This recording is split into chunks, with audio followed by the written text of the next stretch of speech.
Nick Murray presenting Let's Learn Japanese, a course series for the self-study of Japanese from basics and beginnings up to intermediate and hopefully advanced. Okay, so it's December the, as you can see right there, it's December the 17th, 2018. It's a Monday here. It's overcast and cloudy here in Yokosuka, Japan, and whatnot. So here's the idea. I'll try to do maybe a Let's Review on a Monday, on my Monday or whatnot. So I'll post that. I might try a Let's Read sometime during the week, you know. So instead of doing every day like I was doing, I'm just going to do a Let's Read once a week, maybe, or something. Because I'm going to be trying with the Let's Read is going back and forth between doing a transcript and a novel. Whereas instead I was doing the whole transcript for the show and then I'd do a novel. I'm thinking about trying to see if I can just go back and forth instead. There's a reason for that, but I think that might work out a little bit better. And then I've got what I'm calling a Let's Watch. Now, a Let's Watch, it'll be on Twitch only. I'm not going to upload it to YouTube.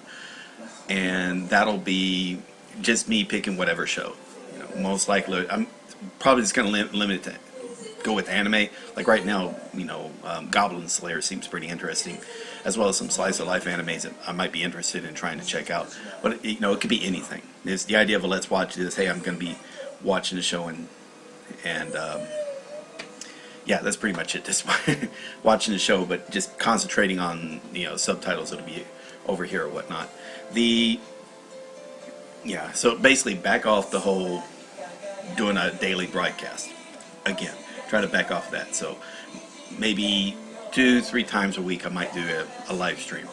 Once I get the live stream permissions again, on YouTube, I'll do these Let's Reviews and stuff on there, and I'll save the Let's Watch. I'll save that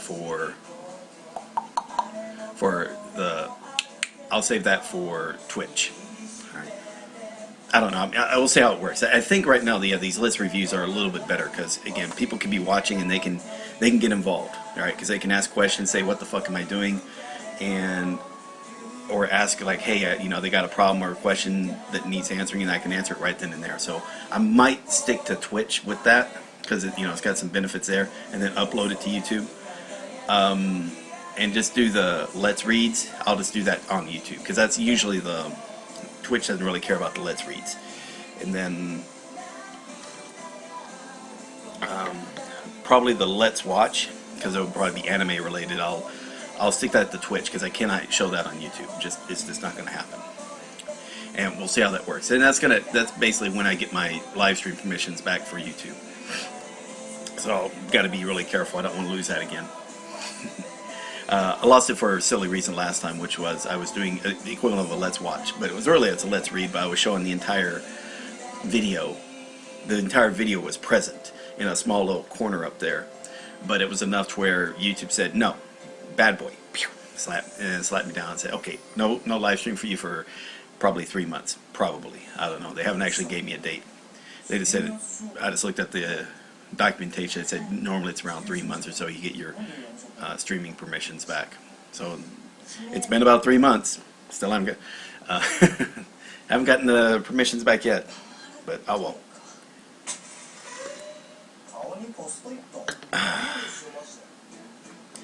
It's 3 months. I think it's starting in September. Or is it October?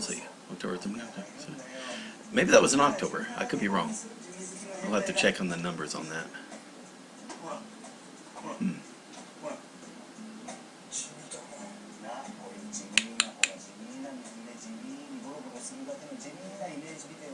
Sorry, getting distracted by the TV show now. Alright, so with that said, let's get started. And how many people are watching right now? We got 5 people watching. Hey guys, and like I say, if you got any comments, feel free to make it. And let's go. Alright, so since it's a Let's Review, and let me just explain. So every Monday, I don't do kanji and drama reviews anymore throughout the week. I just kind of save it up. And what happened here, same as last week, you can kind of see it right here. I kind of let my reviews slide big time last couple weeks because of the weekend or whatnot. It sometimes happens. Sometimes, not all the time. No big deal. And I've been lazy, so you know, I thought I'd be done with this book by now. I'm still only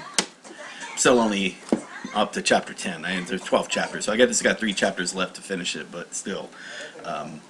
I'm not as feel like, oh my god, I gotta get this done, gotta get this done. I am feeling now that if I'm reading every day, the stress of finishing or adding more vocabulary doesn't feel as big. I still need to add vocabulary, but the reading immersion and the watching immersion or listening immersion and reading immersion into Japanese, I'm feeling comfortable with that now. But I still need to increase my vocabulary. My active vocabulary is still pretty low. I think my active needs to be raised up to 10,000. It's only about 4,000 right now, so it's got a very long way to go there. But hopefully, again, I'll be reaching that. It's a good TV show on. All right, so let's get started. We'll start with kanji. All right, general. So that's Spider-Man, public, heart, and that's so, right? Sogo. Oh, Sogo. And in fact, Sogo, the reason I mentioned that is because that was the Sogo Byoin, that was the name of the hospital for Around 40, the drama I just finished reading. Alright, so we'll say that's a good. Mix, that's water, sun, compare. Okay. Yep. Okay. Mistake.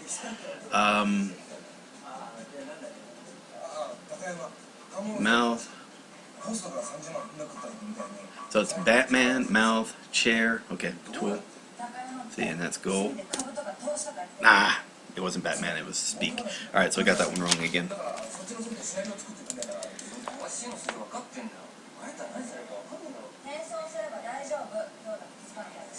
Okay.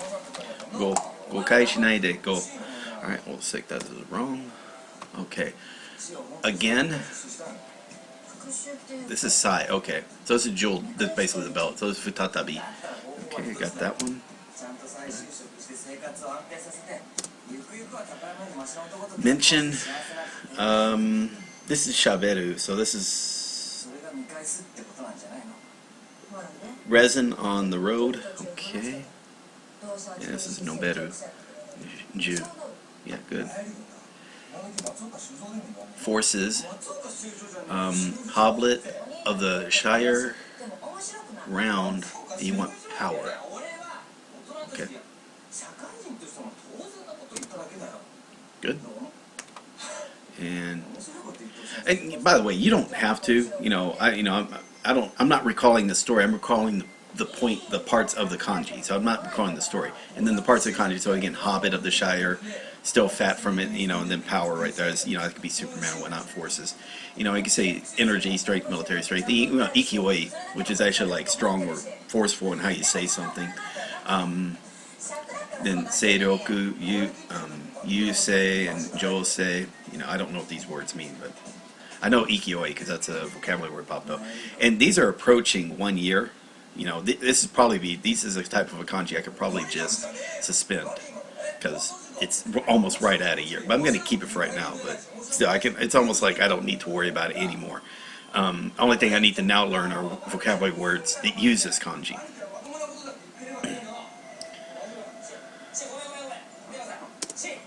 Okay, ring. So this is con. So this is, don't think wheel, yubiwa. So this is car and discussion or debate. That was wa. I was thinking wa. It was supposed to be con. Okay. Okay.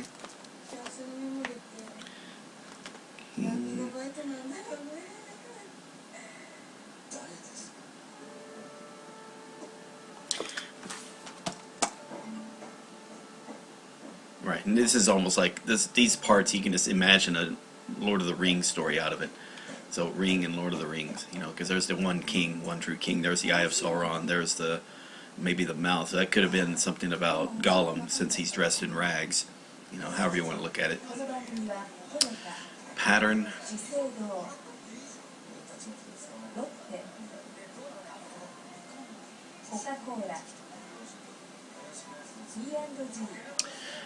It feels like it's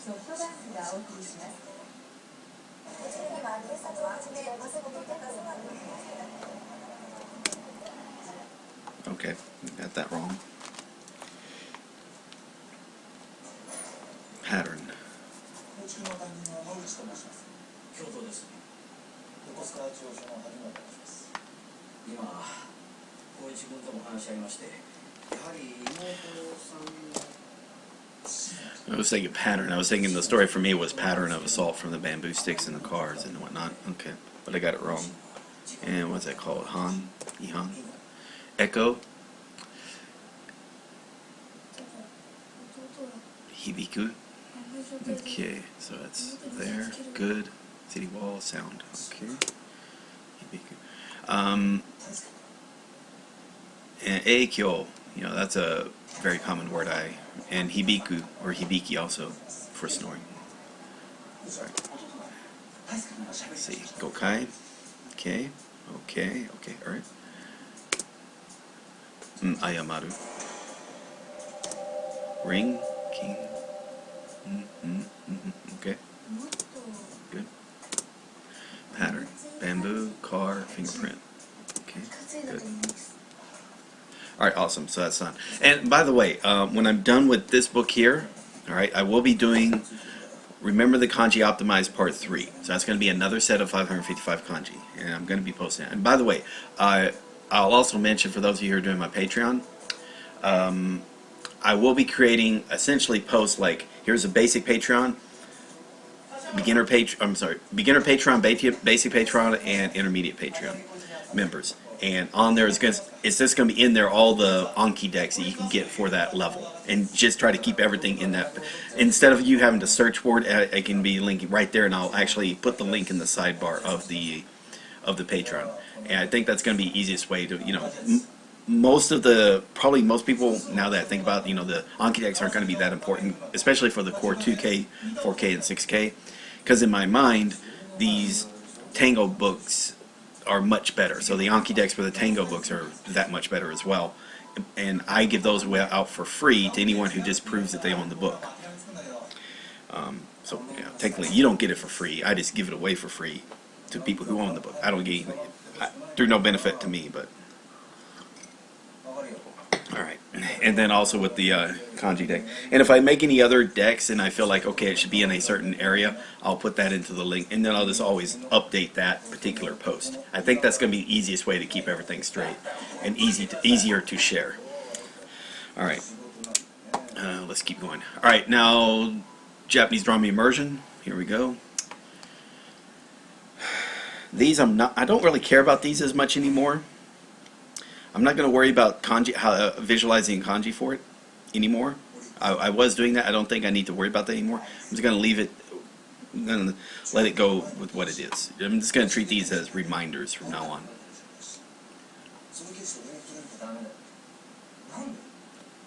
Minori. Minori. はじめまして。はじめまして。Minori Nakara? はじめまして。はじめまして。Yeah, Nakara, Minori. あらかじめ。あらかじめ。全18回予定とのことで、終わりもあらかじめ決まっています。Decided ahead of time. あらかじめって。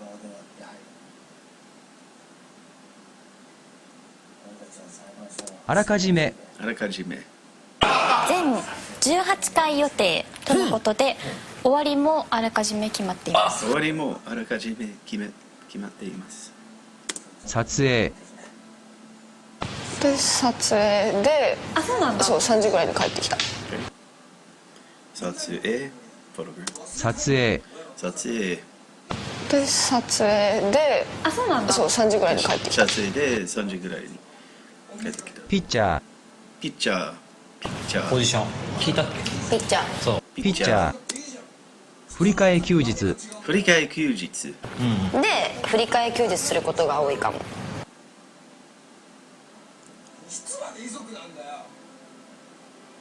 振り替え休日。That's actually a good word to learn. But, 振り替え休日振り替え休日。で振り替え休日することが多いかも。飴とムチ飴とムだよっチ。ていうその飴とムチ作戦でそんなの聞くかいと思ったら飴とムチだよっていうその飴とムチ作戦でそんなの聞くかいと思ったら、本性、本性。こう徐々にこう本性を出してきて怖っていうのを見せてくるタイプでもありますからね。本性、本性。こう徐々にこう本性を出してきて怖っていうのを見せてくるタイプでもありますからね。徐々に本性で出してきて。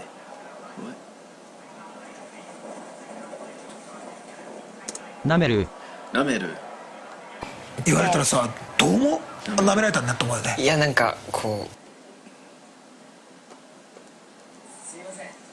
舐める、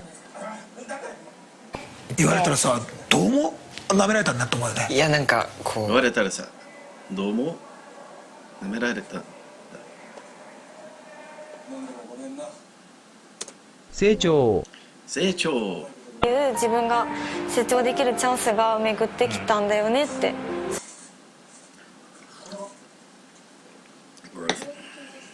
成長、成長。いう自分が成長できるチャンスが巡ってきたんだよねって。復活、復活。この度テラスハウスがネットフリックスで復活することになりました。復活。復活、復活。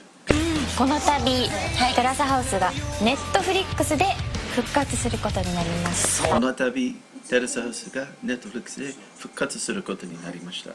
出やすい、出やすい。怖いですね。安い色になってるから T シャツのチョイスが。出やすい。出やすい、出やすい。怖いですね。安い色になってるから T シャツのチョイスが。出やすい色になってるから T シャツのチョイス。要素、要素。割といじられる人の要素持ってるからね。要素。要素、割と割といじられる人の要素持ってるからね。割といじられる人の要素を持ってるからね。引っかかる、引っかかる。もう引っかかりましたか、馬場ちゃん。うん。引っかか引っる、かかる。もう引っかかりましたか、馬場ちゃん。馬場ちゃん。もう引っかかりましたか、馬場ちゃん。買い出し、買い出し。買い出し行かないと食材はないでしょ、だって。うん。going shopping。買い出し、買い出し行かないと食材はないでしょ、だって。買い出し。買い出し出しない。買い出し行かないと食材はだ。深まる、深まる。深まってる、もちろん深まってるけど、俺とうっちだけで飯食い行っても深まる話って絶対あるし、うん。深まる、深まる。深まってる、もちろん深まってるけど、俺とうっちだけで飯食い行っても深まる話って絶対あるし、含まってる、もちろん含まってるけど、俺とうちだけで飯食いっても含まる話って絶対あるし。Let's see, in Joel B in the USA, right, I was in the Marine Corps like over 20 years ago, approaching 25, yeah, 25 years ago I got in the Marine Corps. It was this for 4 years. I left the Marine Corps and then joined the Navy, so majority of my career was in the Navy. Full disclosure.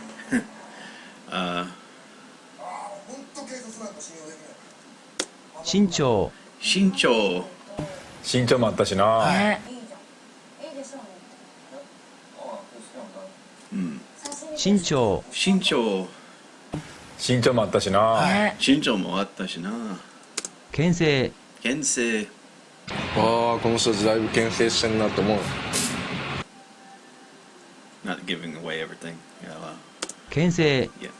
牽制。ああ、この人だいぶ牽制してんなと思う。牽制。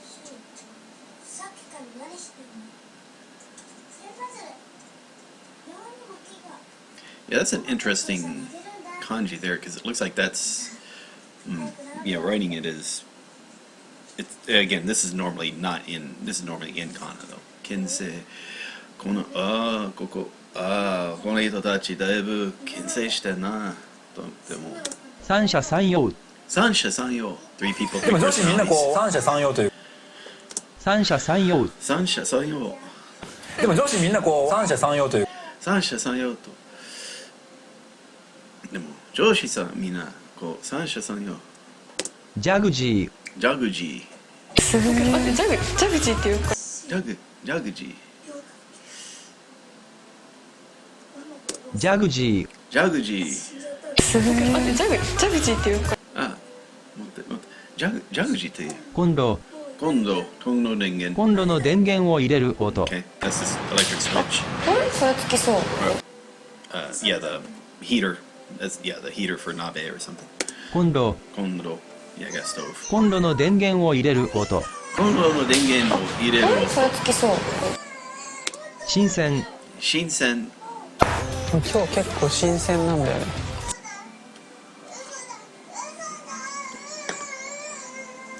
新鮮。New experience. 新鮮。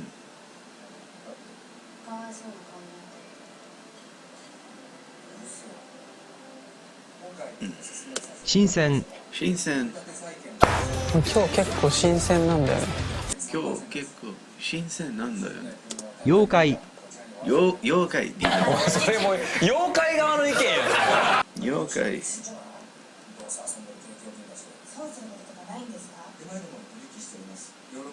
妖怪。妖怪。それも妖怪側の意見や。妖怪側の意見。詳細。詳細。詳細が決まったらまた打ち合わせしたいのでよろしくお願いします。詳細 the details。詳細。詳細。詳細が決まったらまた打ち合わせしたいのでよろしくお願いします。詳細が決まったらまだ打ち合わせしたいのでよろしくお願いします。リーグ戦。リーグ戦。10月18でさリーグ戦終わるみたいな話をしたじゃん。リーグ戦。リーグ戦。10月18でさリーグ戦終わるみたいな10月話をしたじゃん。18日でさリーグ戦終わるみたいな話をしたんだ。作詞。作詞。バカなのかそれとも本当に底意地の悪い作詞なのか。作詞 scam artist。作詞。作詞。バカなのかそれとも本当に底意地の悪い作詞なのか。バカなのかそれとも本当に底意地の悪い作詞なのか。作詞なのか。おかみさん。おかみさん。おかみさん。おかみさん。おかみさん。おかみさん。おかみさん。おかみさん。蹴っ飛ばす。蹴っ飛ばす。まあ Kick your ass。次やったら怒るよ。本気で蹴っ飛ばすかもしれないけど。蹴飛ばす。蹴飛ばす。蹴っ飛ばす。蹴飛ばす。まあ次やったら怒るよ。本気で蹴っ飛ばすかもしれないけど。まあすぐやったら来るよ。本当で本気で蹴飛ばすかもしれないけど。応援。応援。あゆむ君はさ「いや誠さんのこと応援したいです」とか言ってただろ。応援。応援。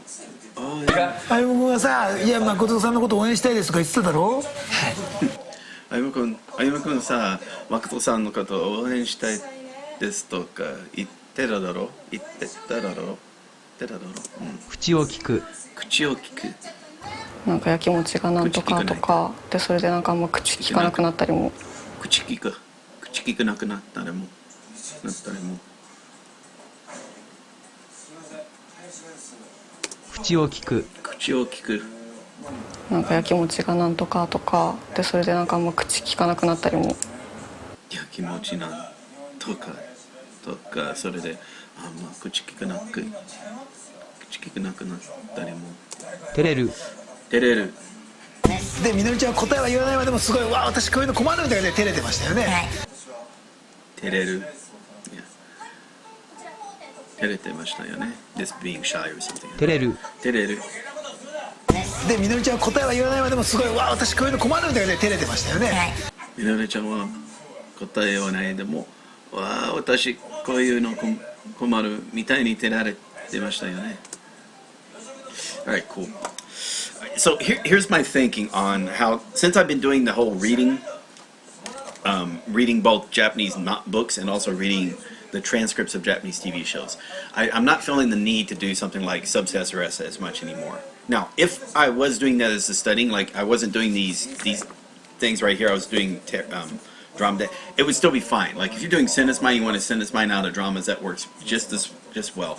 I think what I was hurting myself on was trying to answer the question, like trying to imagine putting kanji into it too much. Like I was turning a lot of those words into their kanji variants. I shouldn't have done that. I should have left it into the format that was the show presented. So if the show presented it as hiragana, then we should have left it as hiragana. Kind of like kinsei, daibu kinsei. Because again, that's you're trying to stress kanjis that you're not going to be seeing as much. So, leave it at the level which the TV show presents. I think that would have been one. And maybe not stressing, be able to write the kanji from memory. Probably would have made things a little bit easier back when I was earlier this year when I was doing these the drama decks for Terrace House, because it started becoming kind of a grind. But also I realized like I was like learning every new word, and not every word needs to be learned. That's again was a problem, is that since now I'm trusting the structured resource. So like words that I really shouldn't have an active knowledge on. There's probably those 10,000 most common. I think it's good to have an active knowledge on. Then anything I happen to pick up through my immersion is fine.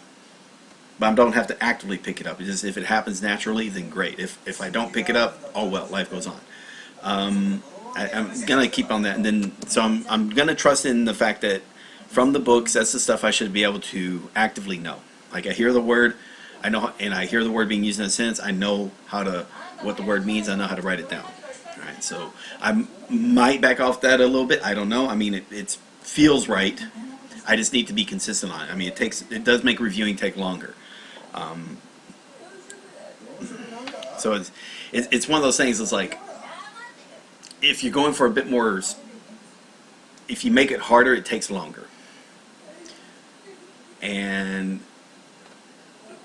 think about how a child learns the language, and I'm not saying like just learn only as a child learns, but if you looked at how Japanese children learn the written part of their language, they're not sweating kanji till they get in school. Now they may be able to read kanji, but actually write kanji from memory, they're not sweating that till school. And even if they can't read kanji, again, they're going to slowly start learning it, but they know their language already. So you could push Anki, or I'm sorry, you could push kanji further and further away. So that's not that is a possibility. And you just say, but honestly, I think I'm okay with the idea. You know what? As an adult, I can learn kanji much faster than a child can. Just already know this. And I could probably learn what words use kanji faster than a child can learn it. So why not take advantage of that speed and make that a part of the learning process that you wouldn't if you're a person trying to teach a child, raise a child either as their first language or even their second language for Japanese. So I don't know. Oh, by the way, for Joel, I did see your reply. I just didn't get to it. But yeah, 4 years Marine Corps, same as myself, majoring in Japanese, minoring in I've been doing college on and off, but only not for really seeking a degree. Yeah, I haven't actually taken any. I've only taken one class of Japanese, and that was way back when in Marine Corps, before I really started learning Japanese for real. I don't know if you need to major in Japanese. I don't think a Japanese major is going to get you many jobs. What gets you a job is having an expertise or a skill, and then Japanese being a part of it, and that opens up the Japanese job market to you, especially for companies that are doing business in Japan or with Japan. Then you become a good employee because you can get over a certain barrier, because the only person who speaks English or can do the translations on the other company you're dealing with, then as a company you're at a disadvantage. But if you also have employees that understand both languages, now you have an advantage in what you're looking for, what you can get, and what you can offer. This is one thing to look at it. And so yeah, lots of jobs to be available, but it's not about the Japanese, it's the skill you bring to the table along with the Japanese. The skill that you bring to the table is going to be much more important, especially if you've got a security clearance. Good God, that's going to help. It helps out a lot. And if you got a top secret security clearance, man, you can almost, you know, I mean, I didn't push for it. I mean, I have to go back to the States for it to actually be of a benefit, you know, to find the jobs that get it. And again, I'm not concerned with it. But again, I wouldn't just know that you have that as an option. Let's see. That's why I'm minoring international security in addition. Yeah, and like I said, you're going to find out like there. Yeah, whatever your decision, stick with it and enjoy whatever your decision and enjoy it, and you know, be willing to change gears if you feel the need. If you need to change gears, go for it. Yeah.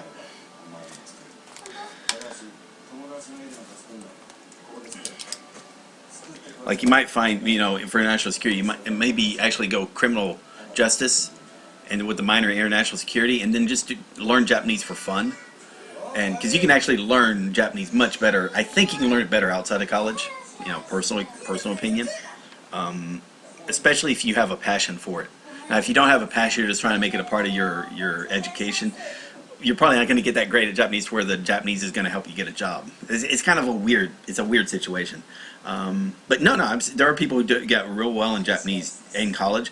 But the trick was kind of like what you're doing now. Definitely do more than the class is giving you. So if the class is teaching you, the class is going to go slow, no matter what class it is. So you always go fast in a class, and if they got a native speaker, then make use of that for hopefully correcting your pronunciation mistakes if you're going to be talking a lot in Japanese. That's probably how I would look at it. Anyway, sorry, let me get into the reviews now.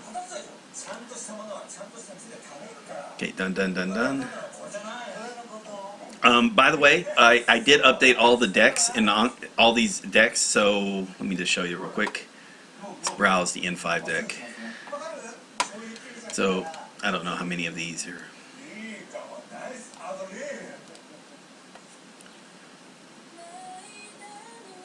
So I added where it has an alternate version. If there's an alternate version of the vocabulary word, it will be there, and the pitch, also the parts of speech. Now, you gotta know the Japanese words for these parts of speech, but like kandoshi. So this is a verb. So kandoshi. I don't know what that part is. Ikura. Now it's not on everything, but of the 4,500 words, about 3,000 of them were updated. So, but not everything has an update.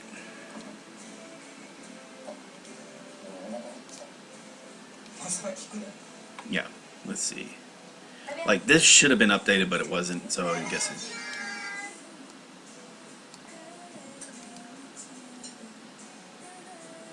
Nope. Nope. That's weird. Yeah, body, so it's meishi, that's a noun. 0 would be the pitch, so it's karada. Karada, and 0, it's I guess it was a heiban, so that means that not only it's low, high, and then the particle, the attached particle is also high. So karada ga. So I guess I just learned that today because I was watching Dogen's video. So there's a tamadaka, so that means high, low, and then there's heiban, so it's low, high, everything's high, and then the particle attached is high for pitches, for the pitch. 2 and beyond just means it's called nakadaka, and that just means that in the middle there's a high pitch in the middle of the word, in the middle more up, and then it goes down. Then there's a final one, odaka, or odaka, and then but that's where it's like low and everything else is high, but the follow-on particle, whatever it happens to be, is a low pitch. So what I would recommend is either apply or sign up for Dogen's Patreon, because he explains pitch, accents. He's got like 36 videos, each about 10 minutes long, explaining the pitch accent and how to, Japanese pitch accent. And part of, like, I think episode 6 or 7 explains like what the various pitch accent markers are, how to interpret it. So when you see a 0, what does this mean? You can interpret that this means it's karada, but it's low, high, and then a particle would be also high, since it's a 0. That's all. And if it was a 1, then it would be high, low, low, low. Or high, low, low. So, karada, which it sounds weird. So, karada sounds weird. Karada. So, you see, karada sounds weird. Karada. Karada. It's the same like doing a keys on a piano. The way I was visualizing it, because he was talking about a piano. Just imagine you taking a low key and a higher key. Low key, higher key. And just kind of like tapping, so it'd be like low, high, high, high. So it'd be karada, karada. A, B, B, A, B, B, B, A, B, A. I don't know. Anyway, sorry. Let me get away from that. Sorry. Anyway, long story short, I updated all these cards as much as I could. Anyway, let's get started. How many people are watching right now? Oh, 6 people. Hey guys. And like I said, if you got any questions as to what the fuck I'm doing, feel free to ask. I'll explain it. Okay, since this is vocabulary, so here's how it works. I'm going to hear it in Japanese. Hear it in Japanese, or maybe see a sentence in Japanese. My job is to, if it's a vocabulary card, if it's an audio card, I have to know what the word means and how to write it in Japanese. If there's something, okay. If it's a text, I just need to be able to know how to read it and what the sentence means. That's the most important thing. All right. So I don't really care about the sentence as much if it's an audio card, because normally the sentence is pretty predictable. But if I have it as a text, that meant most likely there was something in the sentence I was worried or concerned about. Let's go. 以降 Equal. 大地震以降、水を買っておくようになった。大地震 equal. Okay. From here. From that point. It's like Idai. 以降 大地震以降、水を買っておくようになった。大地震以降、水を買っておくようになった。出身地。出身地。どの生徒も名前と出身地を聞かれた。出身地。出身地。It's your home home place. 出身地。出身地。出身地。どの生徒も名前と出身地を聞かれた。出身地。送金送金。今月も国の両親に送金した。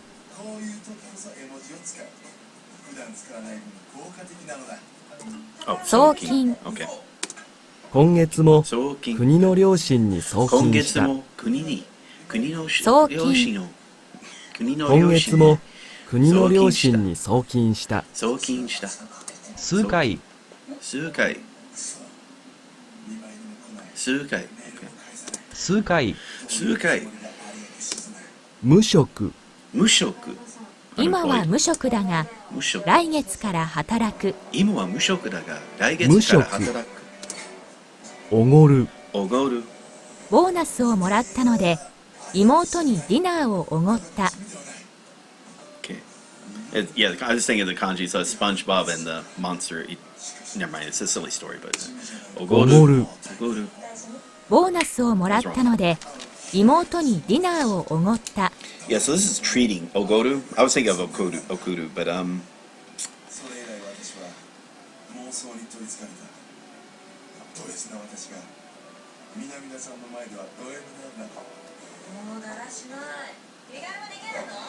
オゴル。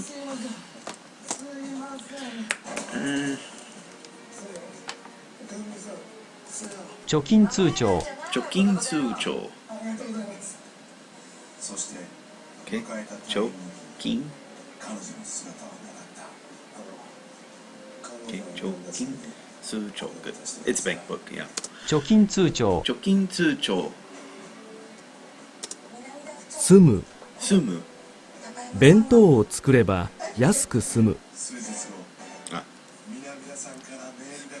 Be done cheaply. Okay. Take. 住む。弁当を作れば安く済む。弁当を作れば安く済む。幼児。幼児。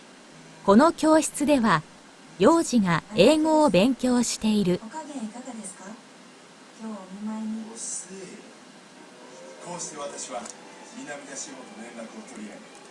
幼児。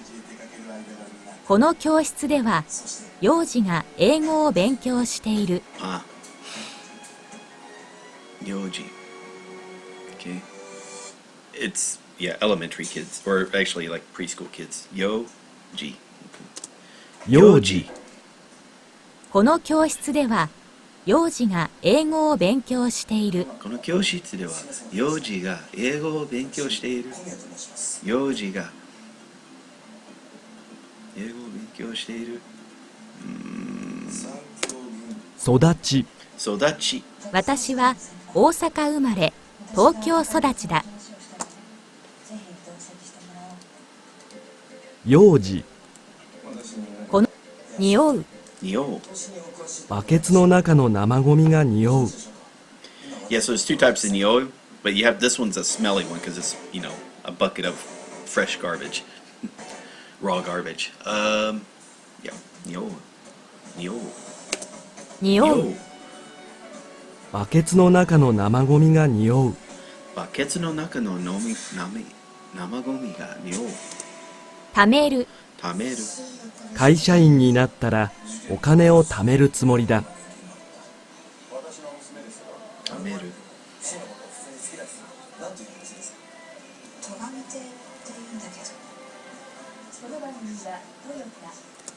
貯める。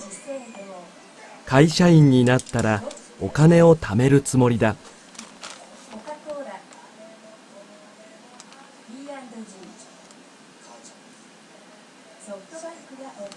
貯める。この番組の原作、東野圭吾さんの流星の絆を抽選で50名の方にプレゼントします。ご覧の貯める。ふるってご応募ください。会社員になったらお金を貯めるつもりだ。ほどく。ほどく。玄関で靴の紐をほどいた。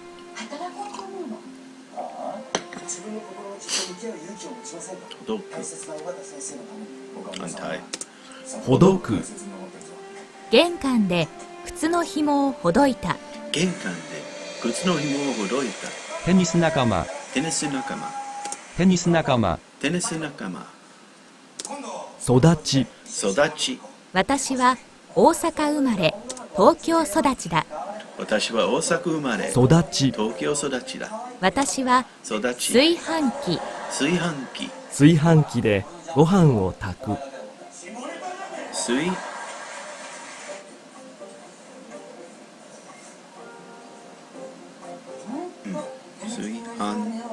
器。炊飯器。炊飯器でご飯を炊く。炊飯器でご飯を炊く。おかわり。おかわり。味噌汁が美味しくておかわりした。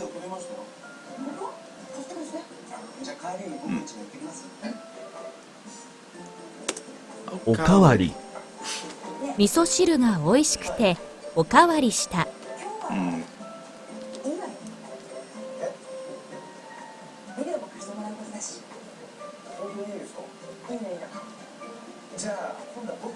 おかわり。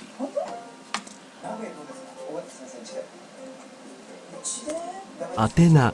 宛名。宛名に母の名前を書いた。宛名。That's the address. Recipient name. 宛名。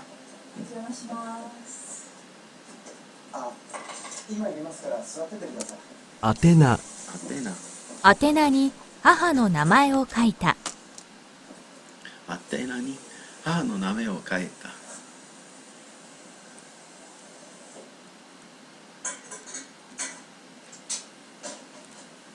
おむすび。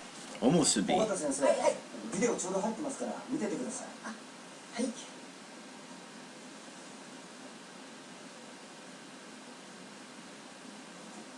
あれ、おむすび。つかないよ。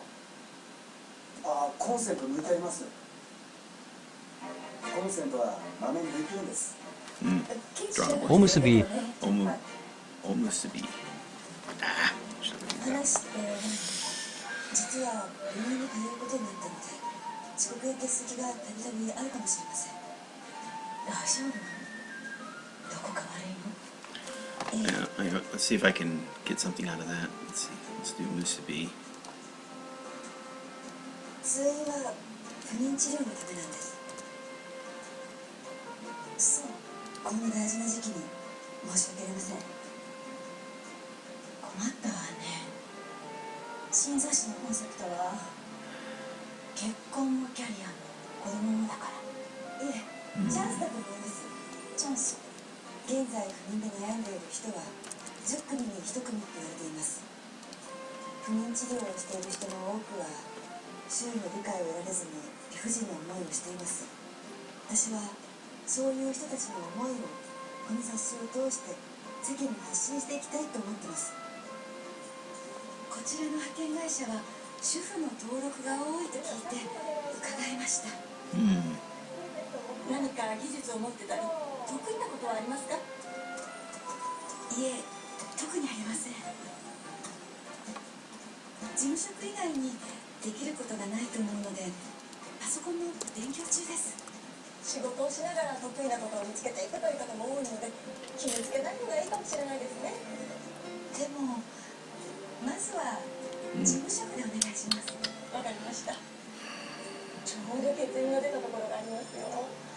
スムリシ商事、大手商社ですよ。はい、ぜひよろしくお願いします。粕谷さん、いいと思ったんだけどな。別れちゃったなんてね。よかったんです。でも先輩、ますます難しくなると思うな。女は年を取るほど男に対する要求を下げなきゃいけないけど実際はどんどん下げられなくなる。先輩もそこそこの人じゃ満足できないのよ。全然そんなことない。じゃあ例えば自分より年収が低い人と付き合える？もちろん。私は一緒にいて楽しいとか自分らしくいられるとかそういう人と付き合いたいから。その通り。おむすび、握り飯を丁寧に言う語り、おにぎり。So yeah, sometimes I'll do that. I'll just put the definition in there. 自立した女は好きかどうかで選べるってことか。自立してても年収で選んでるって言うけどね。マー君、待ってて。とにかく私は年収とか関係ないから。先輩は良くても男の方が嫌なの。男なんてね、プライドとメンツが何よりも大切なんだから。そんなことを。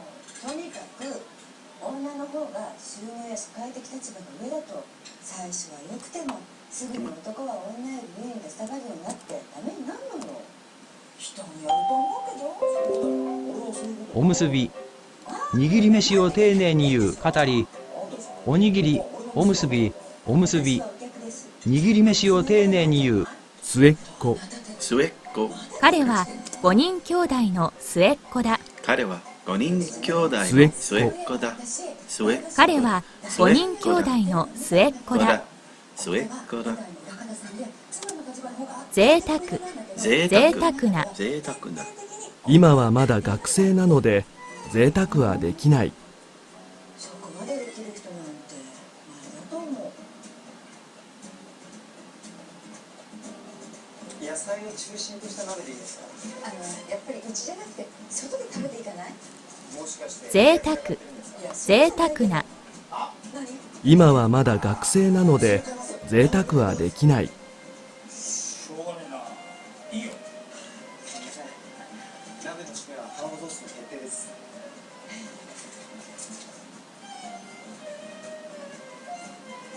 家賃高そうって思ってる？お邪魔します。I'm drawing a blank. I shouldn't be. 贅沢、贅沢な。今はまだ学生なので贅沢はできない。I should have remembered that. That's stupid. マッサージチェア岡村さんちじゃ絶対置けないし。キッチンお借りします。いいから私やるから。いいですよ。贅沢。私にやらせて。今はまだ学生なので贅沢はできない。私のコレクションでも見てて。贅沢。贅沢。宛先。That's the address. 宛先を間違いないように書いた。間違いないように書いた。宛先。宛先。宛先を間違えないように書いた。宛先を。出身大学出身大学。皮厚くにきすぎですよ。あ、そうやっぱり僕がやります。私がやるから。じゃあちゃんと増やさないようにして。出身大学出身大学。洗い物は僕がやります。食洗機。性別性別。名前を書いて性別に丸をしてください。お邪魔しました。gender。性別名前を書いて性別に丸をしてください。おやすみなさい。おやすみなさい。名前を書いて性別に丸をしてください。高齢者高齢者。It's an older person. 高齢者。高齢者高齢者。間違いないような means try to make sure there's not without a mistake. Yeah, ような。Yeah, trying to make sure there were no mistakes. 高齢者。専業主婦専業主婦。専業主婦。あ、専業主婦。まだまだ偏見があるんですね。Full-time housewife。専業主婦専業主婦。常に常に家族の健康を考えている。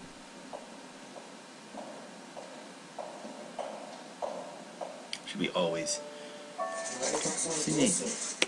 常に常に家族の健康を考えている。常に家族の健康を考えている。内側内側。この家は古いが内側はきれいだ。内側。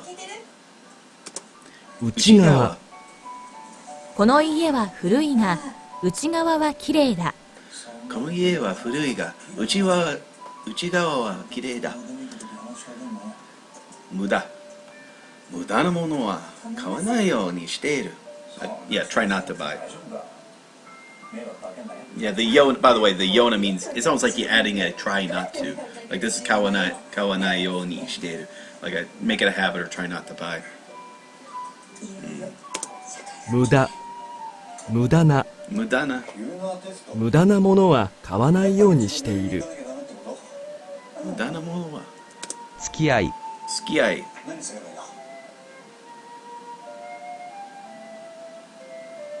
が前の日に夫婦生活を待つの。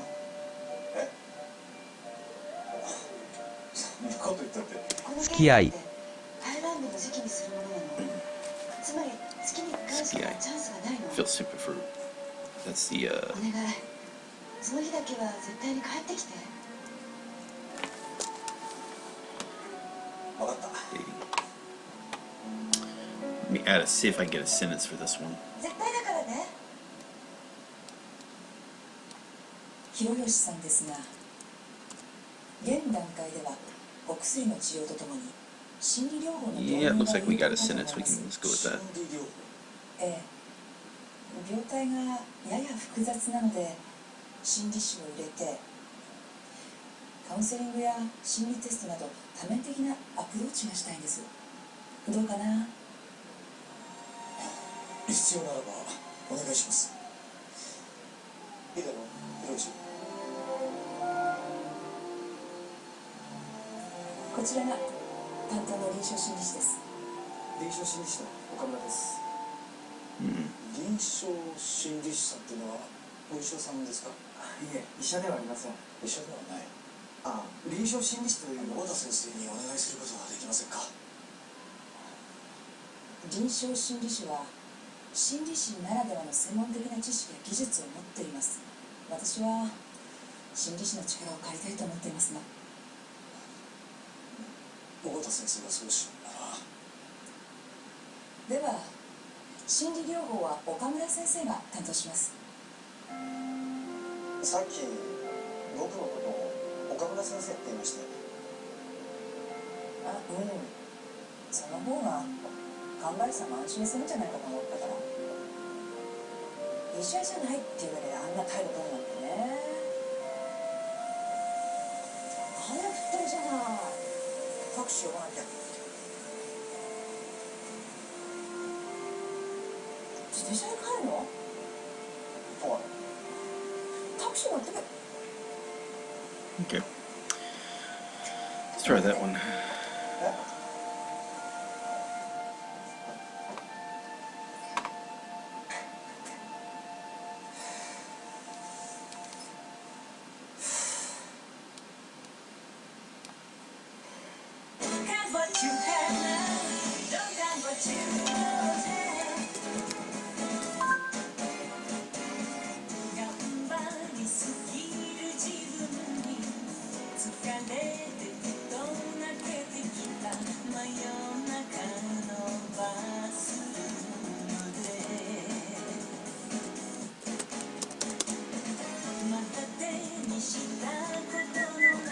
付き合い。彼とは付き合いがない。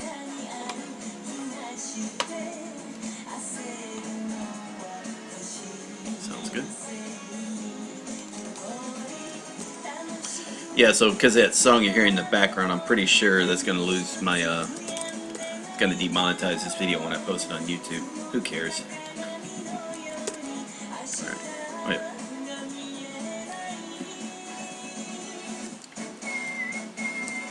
Can't you see? Can't you see? 付き合い。彼とは付き合いがない。付き合い。付き合い。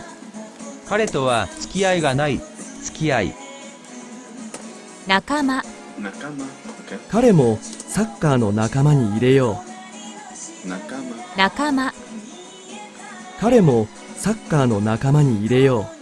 彼もサッカーの仲間に入れよう。汚れ。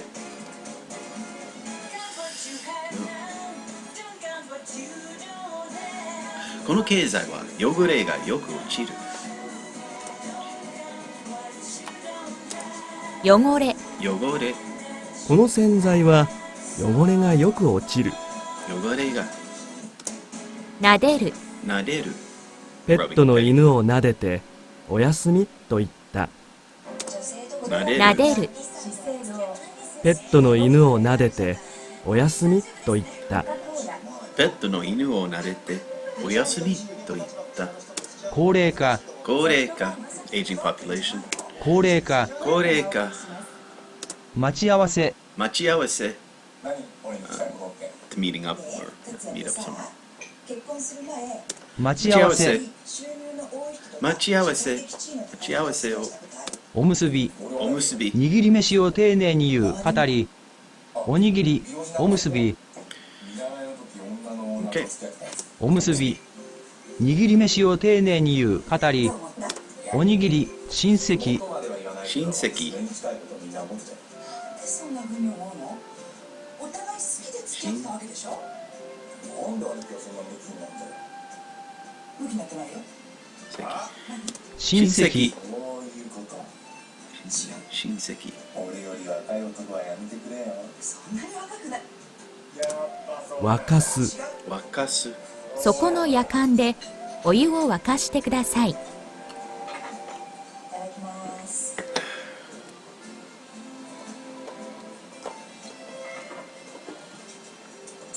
いただきます。沸かす。ビーランチにすればよかったかな。沸かす。沸かす。そこのやかんでお湯を沸かしてください。沸かす。そこのやかんでお湯を沸かしてください。一人息子。一人息子。岡村さんと一緒に。一瞬岡村さんと付き合ってるのかなって思っちゃいました。付き合ってるわけないじゃない。そうですよね。一人息子。一人息子。心理師さんとは付き合わないんですよね。そりゃそうよ。一人息子。失礼します。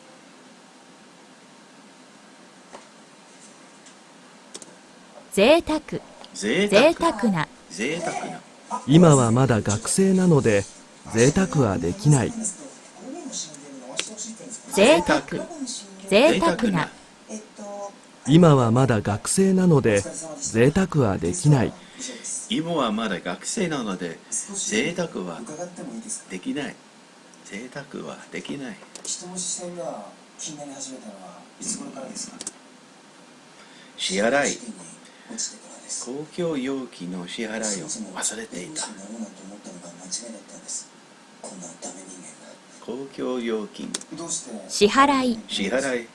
公共料金の支払いを忘れていた。Shake with the saying hello. Yeah, it has been a while. どんなことを言われたんですか？小学校の時。こぼすこぼす。バケツの水をこぼしてしまった。クラスで一番いい点数でした。こぼれる、こぼす。こぼすこぼす。バケツの水をこぼしてしまった。バケツの水をこぼしてしまった。ここでは思ってることを全部話していいんですか？ I wouldn't say so. これからは僕たちがそばにいますから。Yeah, probably from when I first started. Yeah, hopefully my Japanese better is than when I first started. I would hope that. 自炊。自炊。日本に来てから自炊を始めた。アドバイスありがとう。失礼します。ね、お腹空かない？心理師とは付き合うわけないんですよね。あれはさ、僕たち付き合おうって言ってたわけじゃないですから。Yeah, self-cooking. Yeah, 炊飯器、the three of 炊飯器。自炊。自炊。自炊。日本に来てから自炊を始めた。自炊を始めた。日本に来てから自炊を始めた。座布団。座布団。お客さんのための座布団を買いに行く。ちょっと。尾形先生。はい。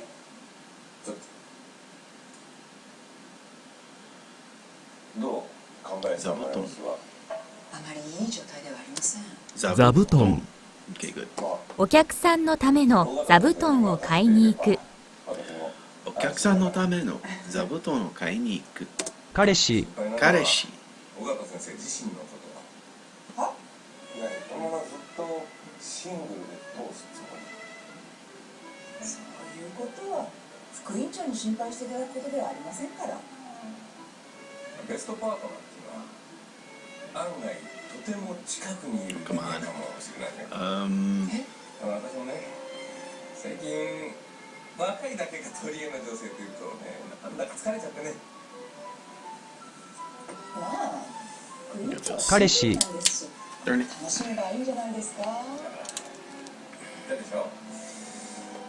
ベストパートナーは案外とても近くにいる人間かもしれない。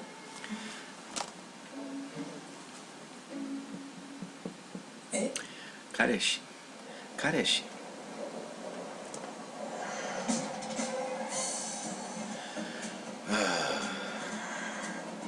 可愛がる。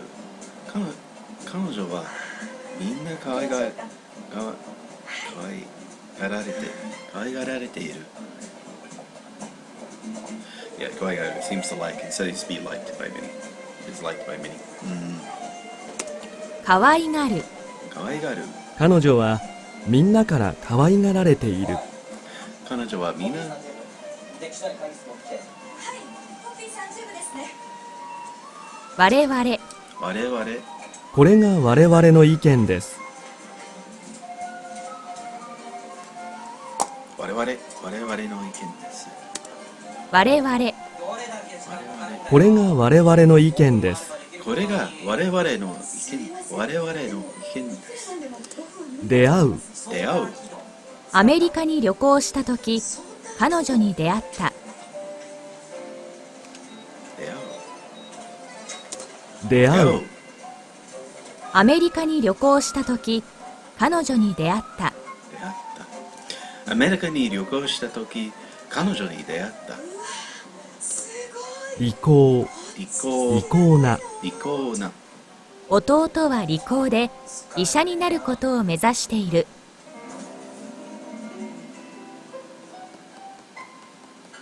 もうがっくりよ。コピー1枚取れないなんて、最初からやり方教えてくれればいいのにね。Trying to think of the kanji for it. I mean, it's just basically being smart or clever or. 本当に羨ましい。自立できるだけの利口。能力があって。利口な。Ah, there it is. 弟は理工で医者になることを目指している。弟は理工で医師になることを目指している。居眠り。居眠り。居眠りしていて先生に注意された。居眠り。部屋のグレード一つ決めるにも私に気使うでしょ。居眠り。居眠り。居眠りしていて先生に注意された。居眠りしていて先生に注意された。じっくり。お母さん友達だって経済レベルが同じ人の方が付き合いやすいもの。経済レベルが同じって時間はあるのでじっくりと住んでる家とか子供の習い事にどれだけお金を解いてください。じっくりと。じっくり。じっくりと。じっくりと。時間はあるのでじっくりと解いてください。うとうと。うとうと。うとうとと。うとうとと。教室が暖かいとうとうとしてしまう。ちょっとやっぱり主人からお金をもらって生活してる私とは全然経済感覚が違うのよ。Should be sleeping. うとうと。うとうと。うとうと。うとうとと。うとうと。教室が暖かいとうとうとしてしまう。教室が暖かいとうとうとしてしまうとうとうとしてしまう。八百屋。八百屋。野菜や果物は八百屋で買う。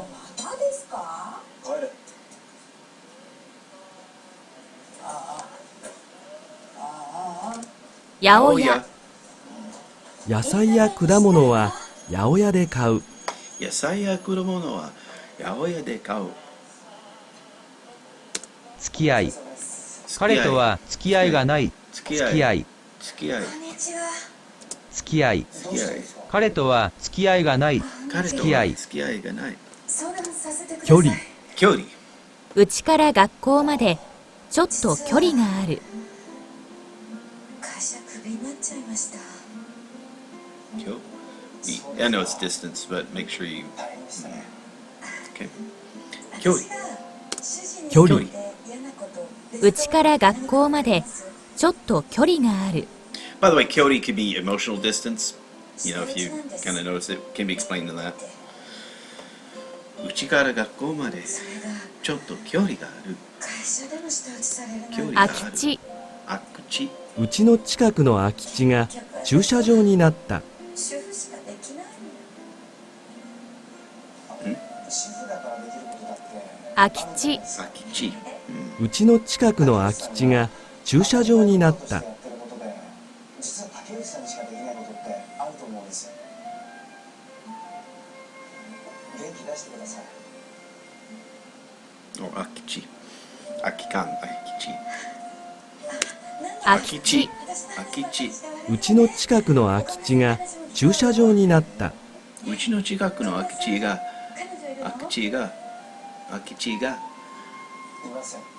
駐車場になった。停留所。停留所。彼は簡単に停留所を見つけるでしょう。停留所。停留所。停留所。バスタップの。停留所。停留所。彼は簡単に停留所を見つけるでしょう。停留所。停留所。快速。快速。快速電車の略。快速。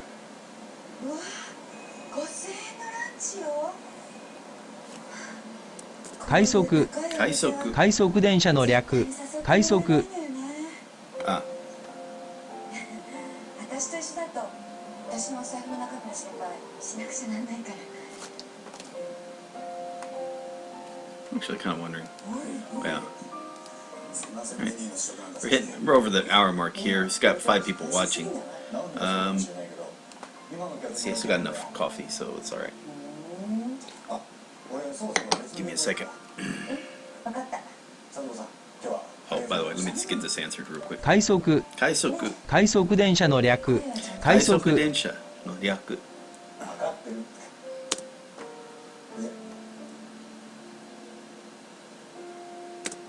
不満。不満な。夫婦生活。Okay, so far that's 100 cards. Yeah, if the TV's too loud, I can turn it down. But like I said, I like to have the TV playing.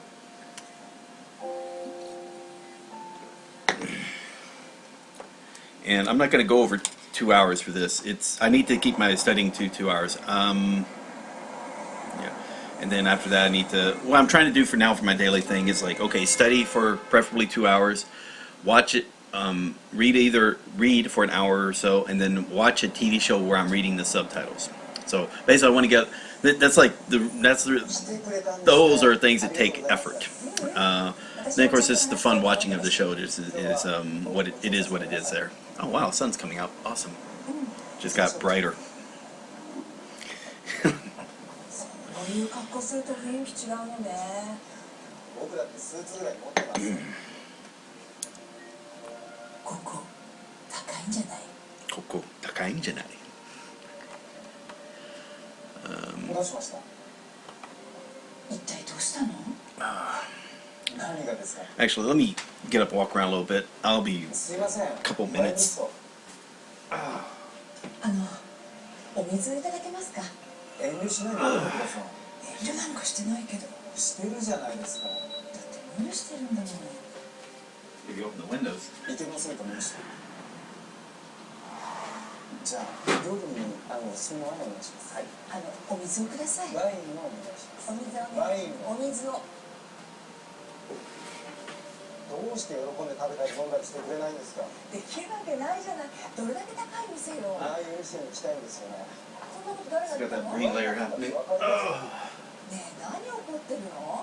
この間のこと謝ったじゃない？どうして人の目を気にするんですか？それは仕事がやりにくくないからってことですよね。尾形先生は自分より収入も立場も下の人と付き合うのが恥ずかしいと思ってるんですよ。だから周りの人に言えないんじゃないですか。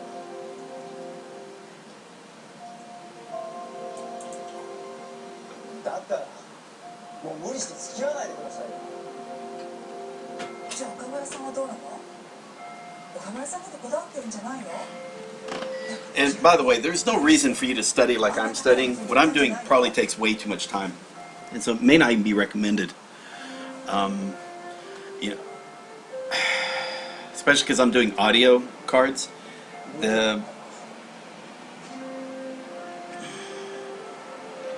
You can go much faster if you go text. So if you just didn't do audio cards, instead just do text and audio's on the answer side, you probably could go much faster. Part of me is just feeling though, I should be able to where I hear a word, know what it means. Or definitely if I hear a word within a sentence, I should know what it means. That's ultimately the goal. I would think that's a really good goal to aim towards. I just added the additional thing of knowing how to write it in kanji.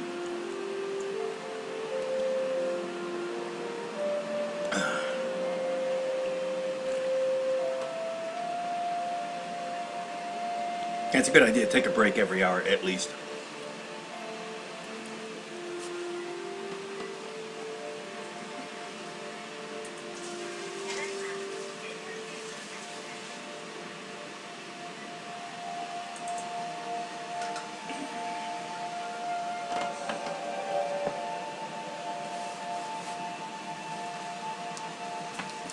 So the TV show in the background is a show called Around 40. It's actually a drama I just finished reading. Read all the transcripts. Alright, Alright, I'll wait till coffee's going to be a while before the coffee's done. Let's do it.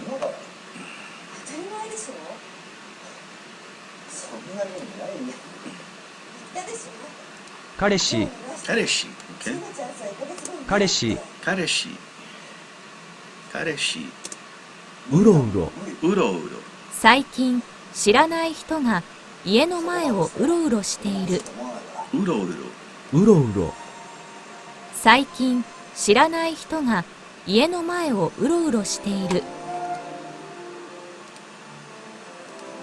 うろうろ。最近文系。文系。ほとんどの大学では文系に女子が多い。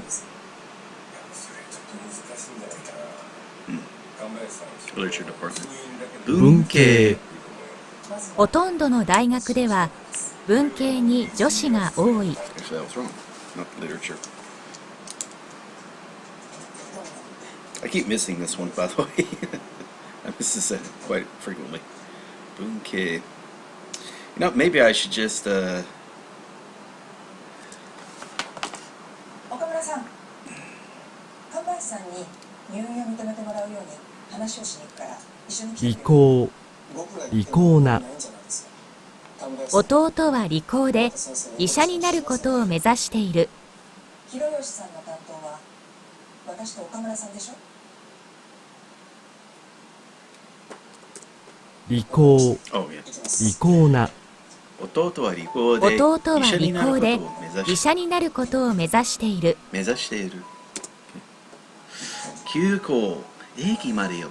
お急ぎの方は次の急行をご利用ください。お急ぎの方は急行。 A 駅までお急ぎの方は次の急行をご利用ください。お急ぎの方は文系。ほとんどの大学では文系に女子が新規作成。ファイルを新規作成したが保存し忘れた。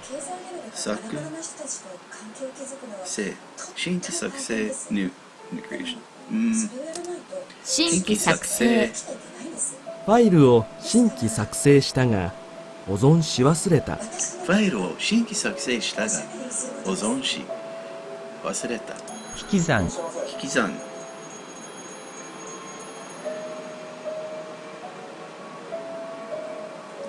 引き算 right? 引き算。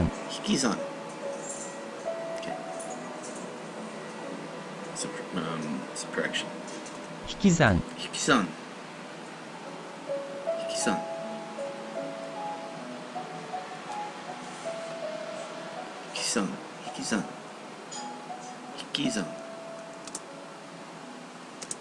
博物館。週末博物館はとても混んでいる。博物館。週末博物館はとても混んでいる。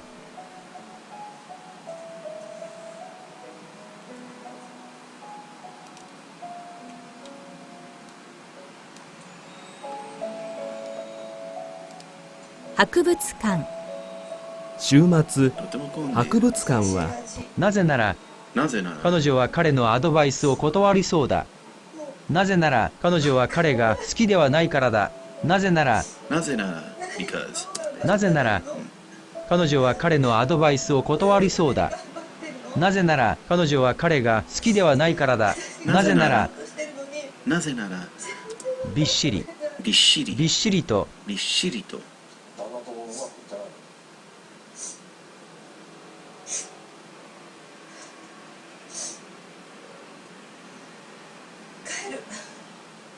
I know it's packed, but, びっしりと。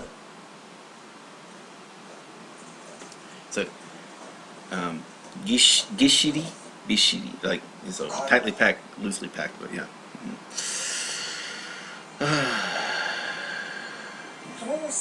長期出張。病状に変化が期待できると思うので、私としては入院をお勧めします。先生のおっしゃることがよくわかるんですが、広吉のためにどうしても入院は避けたい。息子の経歴に傷がつくのを避けているのは長期出張。経歴に傷なんかつかないと思いますよ。世間になこと言わないでください。そんなに世間の目が気になりますか？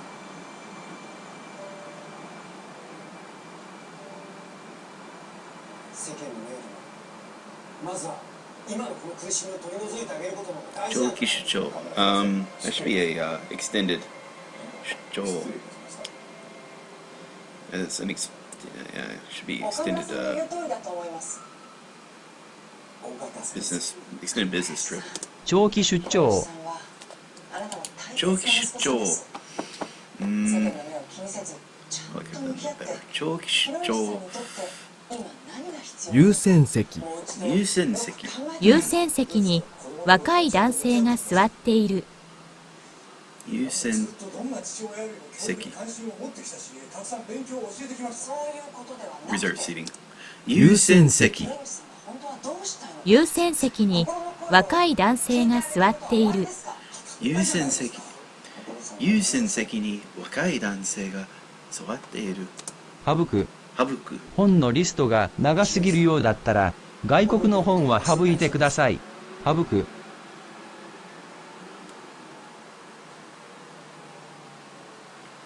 お父さんごめんなさい。省く。本のリストが長すぎるようだったら外国の本は省いてください。省いてください。省く。省く。使用料。使用料。このホールの使用料は3時間1万円だ。お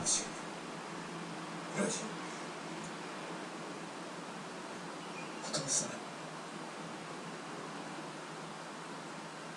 僕。使用料。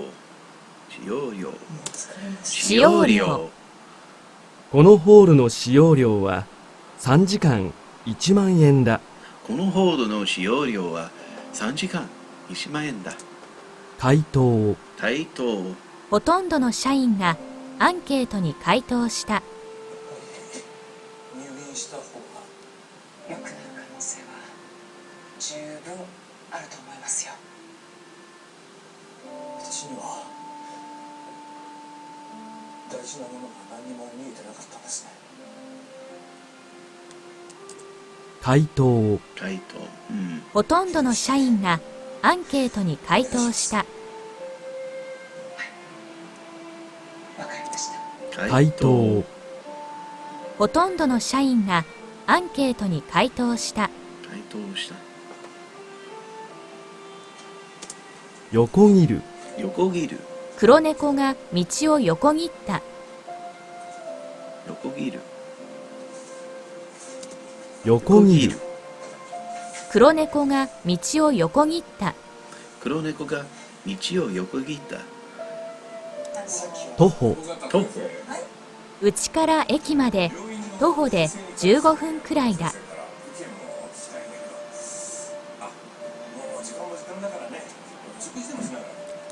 徒歩。うちから駅まで徒歩で15分くらいだ。大切な人を食事に誘うつもりなんで。いるのそんな人。はい。I know it's by walking. ね、尾形先生の目にかなうような相手だとしたらさぞかしその社会的信用の立場が大きい人なんだろうね。Oh, okay. There we go. ちなみに何してる人？臨床心理士です。え？また冗談。本当です。徒歩。うちから駅まで徒歩で15分くらいだ。うちから駅まで徒歩で15分ぐらいだ。自由席。自由席。自由席を3枚ください。自由席。僕、心理師になる前は商社に勤めてました。その頃ははっきり言ってモテました。自由席。自由席を3枚ください。自由席。自由席。不満。不満。不満な気持ちを上司に伝えた。僕の肩書きと顔にしか興味がなかったんだって。今自分で変わってきた。僕は収入が少なくなっても自分がやりたい仕事をやってるから不満な気持ちを上司に伝えた。不満な気持ちを上司に伝え引く。車の前に犬がいたので引かないように注意した。So this is he who has to run over something. Trying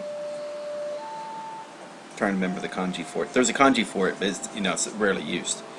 I'm drawing a blank again. It's not a complicated. I'm just forgetting. 引く。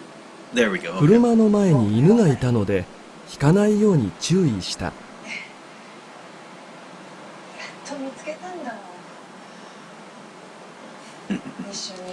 車の前に犬がいたので引かないように注意した。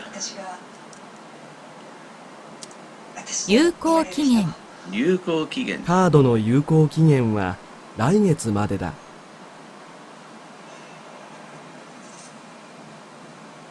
岡村さん、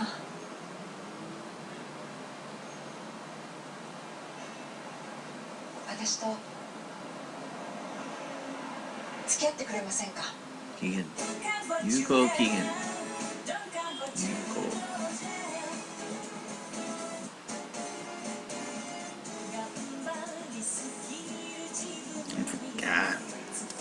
有効期限。カードの有効期限は来月までだ。検知じゃなくてエコだとか。私と付き合ったら楽しいわよ。お笑いのツボが同じだし。そう。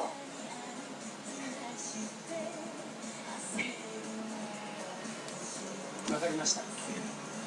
カードの有効期限は来月までだ。終電。終電。12時半の終電に間に合わない。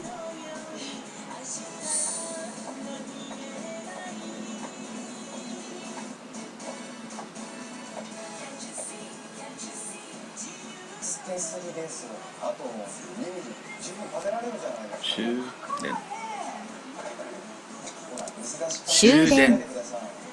12時半の終電に間に合わない。12時半の終電に間に合わない。文系。文系。ほとんどの大学では文系に女子が多い。文系。ほとんどの大学では文系に女子が多い。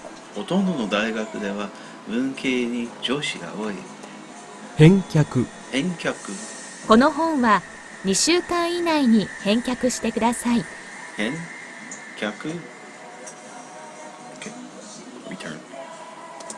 返却。この本は2週間以内に返却してください。この本は2週間以内に返却してください。口紅。口紅。季節によって口紅を変えている。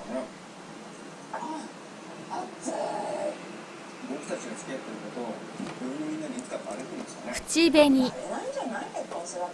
季節によって口紅を変えている。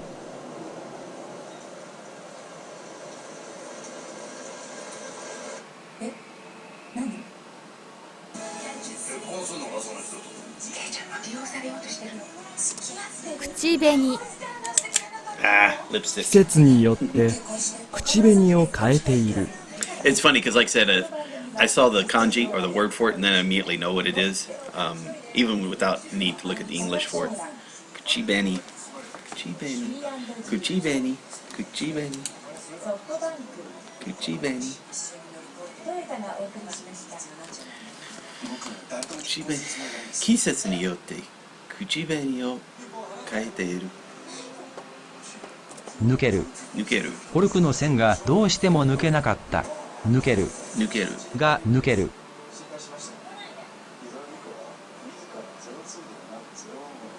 抜ける。抜ける。抜ける。コルクの線がどうしても抜けなかった。抜ける。抜ける。が抜ける。抜けなかった。まつげ。まつげ。彼女はまつげが長くてかわいい。まつげ。Alright, so that's eyelashes and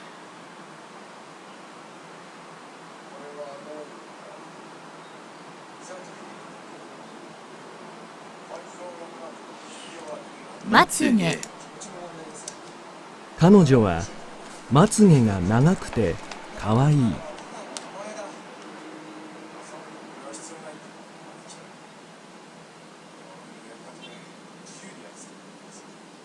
つげ。まつげ。彼女はまつげが長くてかわいい。まつげ。解散。解散。帰りは空港で解散する。解散。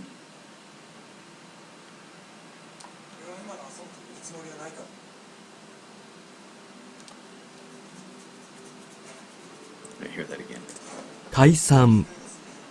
帰りは空港で解散する。解散。Yeah, no, it's a spread out, like, or disperse. 解散。Okay. 解散。帰りは空港で解散する。帰りは空港で解散する。紳士服。紳士服。最近はおしゃれな紳士服が増えた。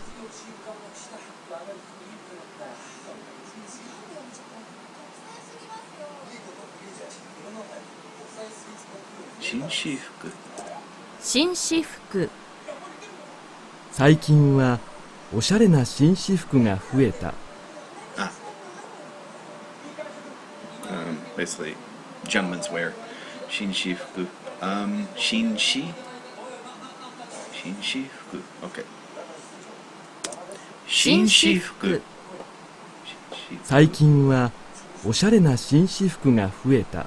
最近はおしゃれな紳士服が増えた。スカーフ。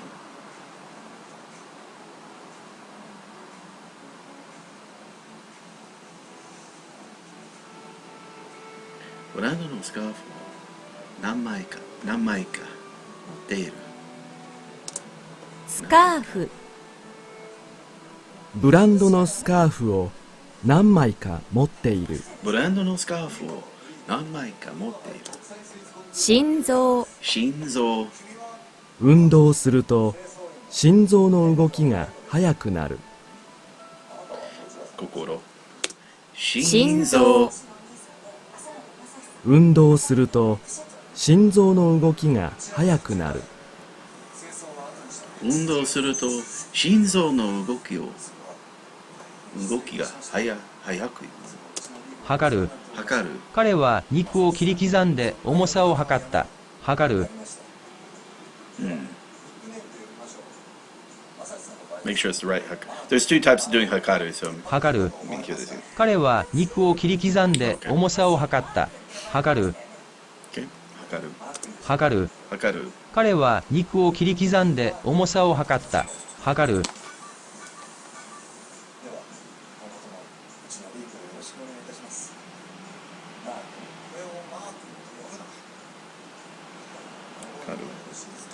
測る。測る。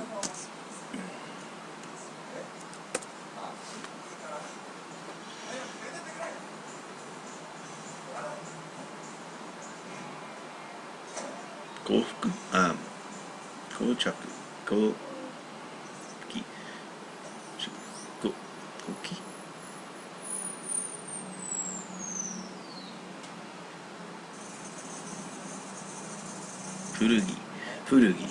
古着が好きでよくこの店に寄る。古着。古着が好きでよくこの店に寄る。測る。身長を測ったら1年前より2センチ伸びていた。測る。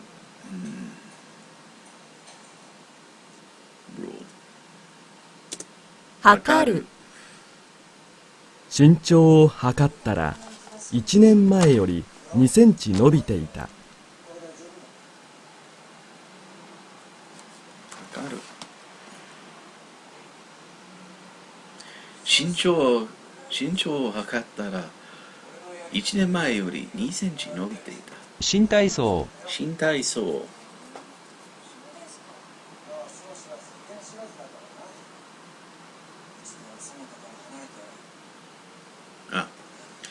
Arithmetic gymnastics。新体操。講演会。興味があるテーマの講演会を聞きに行った。講演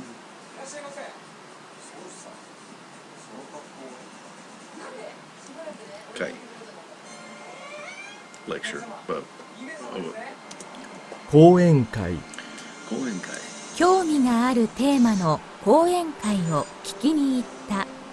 興味があるテーマの講演会を聞きに行った。皮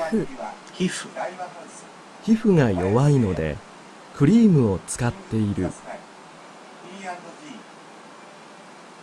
That's skin, but皮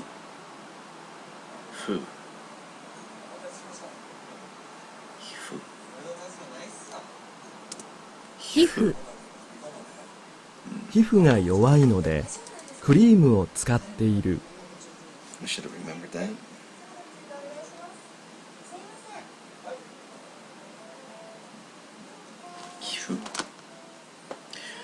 皮膚が弱いのでクリームを使っている。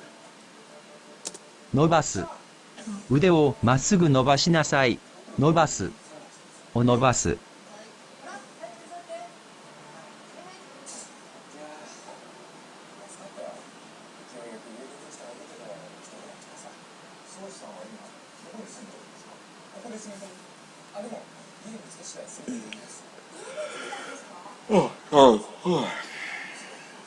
伸ばす。伸ばす。腕をまっすぐ伸ばしなさい。伸ばす。を伸ばす。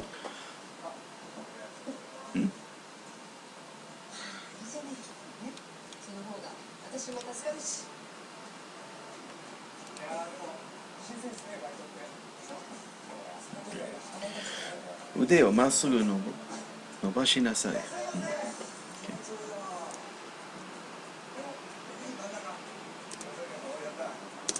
有効期限。カードの有効期限は来月までだ。有効期限。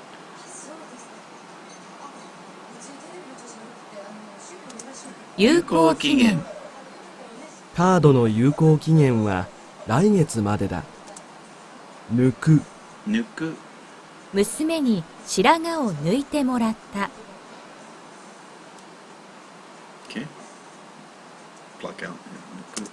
抜く。娘に白髪を抜いてもらった。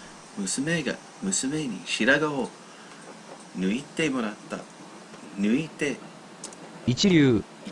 町の一流のレストランの多くは8月いっぱいは休業する。一流。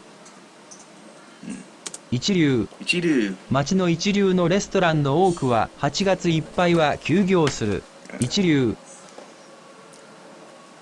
I was thinking popular, not first class. I mean, I guess. 町の一流。And Freedom 1 saying, hi, my friend. It's kind of an unusual entry. 虫歯 that's cavities, but 虫歯が見つかったので、歯医者にとっている。見つかったので、虫歯。虫歯が見つかったので、歯医者に通っている。控える。カロリーが高いものはできるだけ控えている。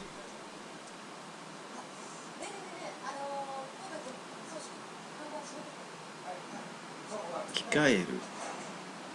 I know it's hold off or 控える。I'm drawing a blank on the concept. 控える。There we go. カロリーが高いものはできるだけ控えている。控える。カロリーが高いものをできるだけ控えている。口紅。Okay. 季節によって口紅を変えている。季節によって口紅を変えている。季節によって出品。コンクールに出品する絵を選ぶ。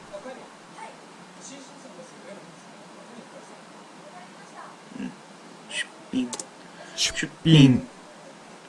コンクールに出品する絵を選ぶ。コンクールに出品する絵を選ぶ。引き分け。昨日のサッカーの試合は引き分けだった。引き分け。引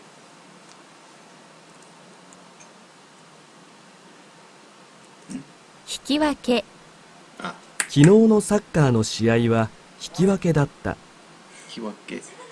even score。引き分け。引き分け。昨日のサッカーの試合は引き分けだった。昨日のサッカーの試合は引き分けだった。偽物、yeah, counterfeit goods。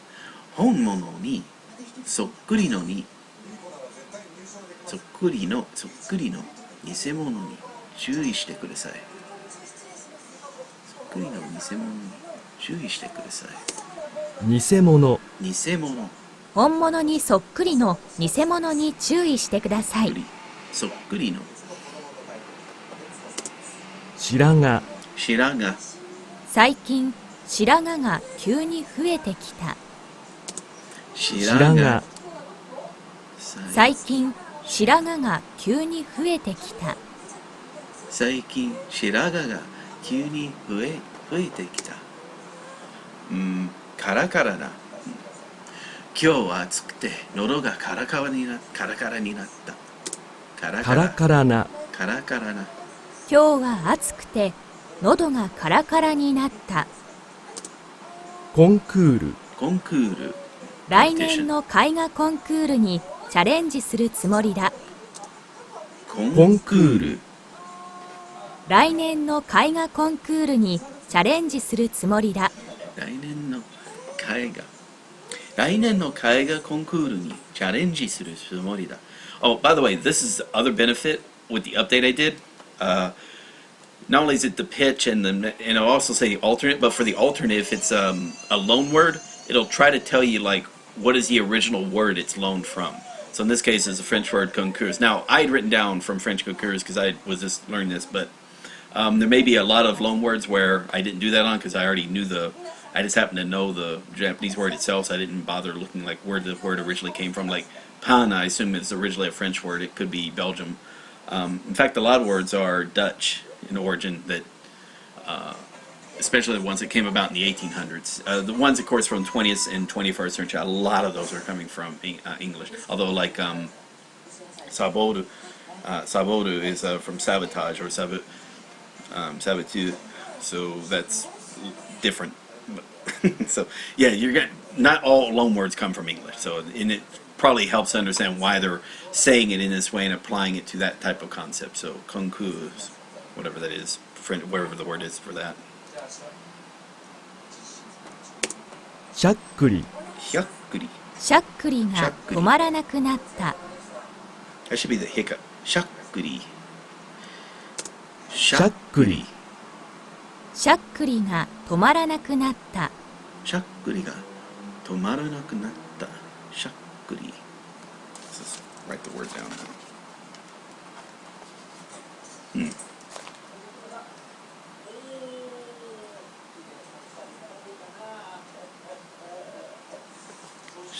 And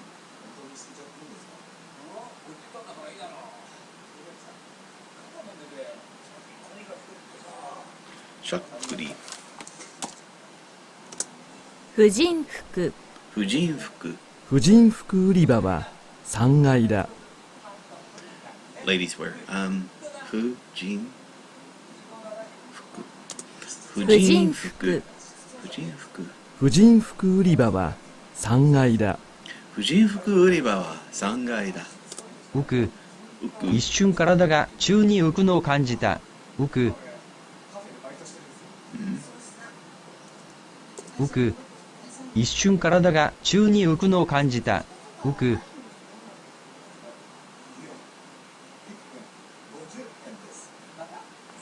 浮く。一瞬体が宙に浮くのを感じた。浮く。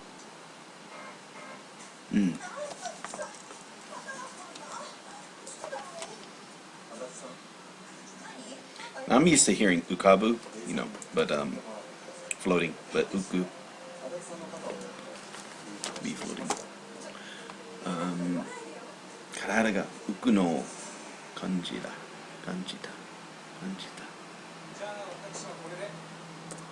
香水。この香水は少し匂いが強い。香水 perfume 香水。この香水は少し匂いが強い。この香水は少し匂いが強い。証明書。品質証明書を添付してください。証明書。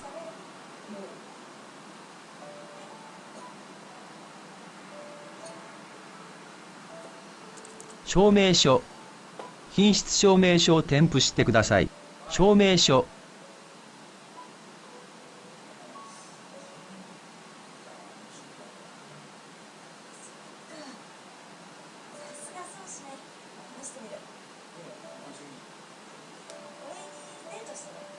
Oh, God darn it.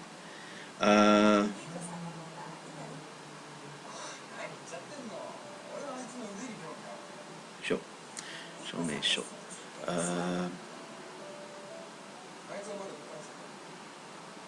Verification of illness, right? 証明書。品質証明書を添付してください。証明書。証明書。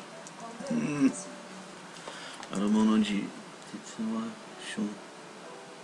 証拠だ。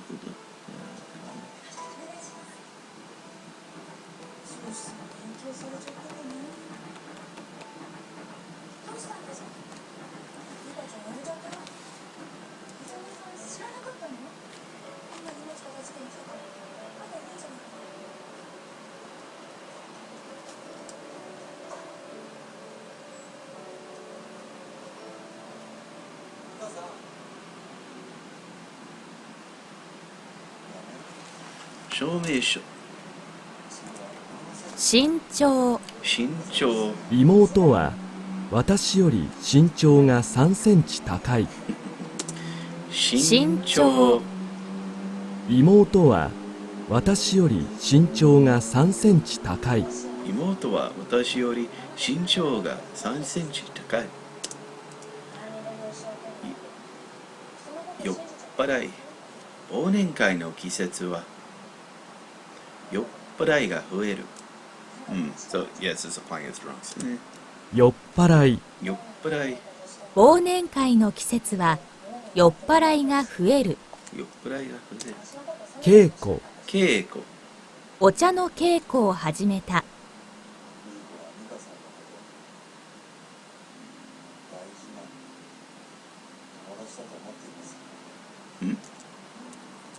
稽古。お茶の稽古を始めた。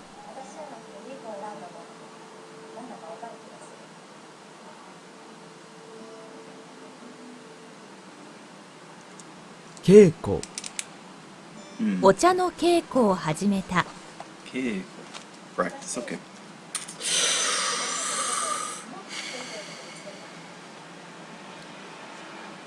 稽古。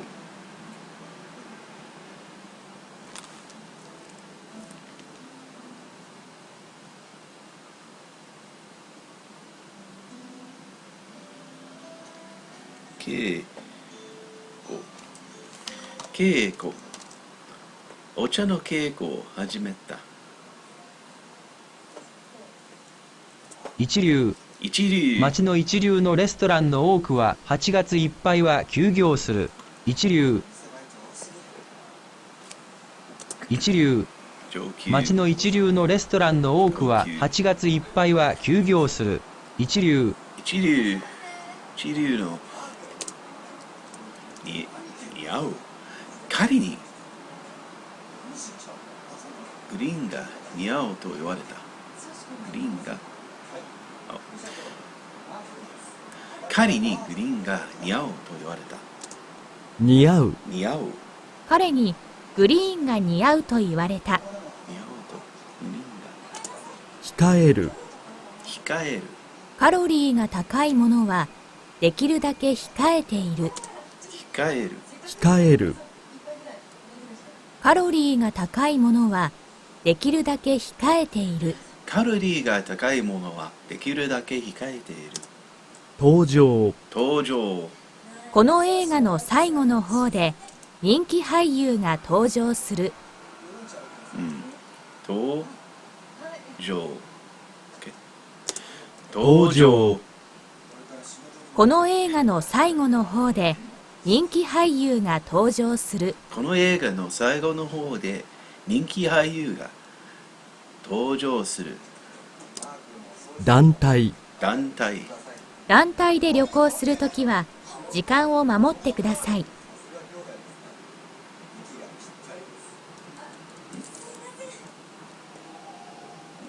Oh,団体 as a group. 団体団体で旅行するときは時間を守ってください。団体で旅行するときは時間を守ってください。顔色。顔色。今日彼は顔色が悪い。Complexion. 顔色。今日彼は顔色が悪い。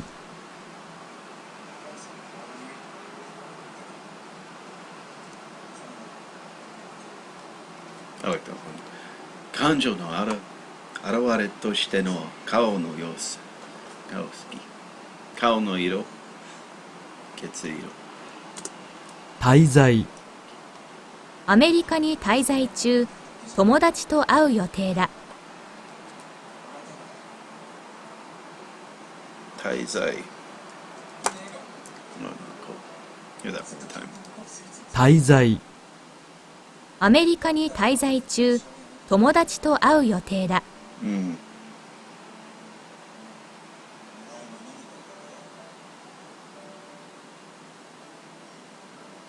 滞在。The kanji for it is, jutai for traffic jam, and then za sonzai, taizai, so yeah. 滞在アメリカに滞在中、友達と会う予定だ。アメリカに滞在中、友達と会う予定だ。才能才能。How many people are watching? 先生から絵の才能があると言われた。Surprised there's this many people watching. It's just me doing Japanese lessons. I mean, technically it's an Anki Let's Play. Just Japanese flashcards. And like I said, if you're watching this and if you, all you gotta do is purchase the books. I think the links are in the description of the various videos. But yeah, purchase the book. And yeah, these Tango series is 初めて日本語能力試験 N3 Tango N3 or 1500 or whatever it happens to be. So 0, 1000, 1500, 2000, or it happens to be. Let me make sure about this. 才能才能。先生から絵の才能があると言われた。才能。才能先生から絵の才能があると言われた。先生から絵の才能があると言われた。治療方法治療方法。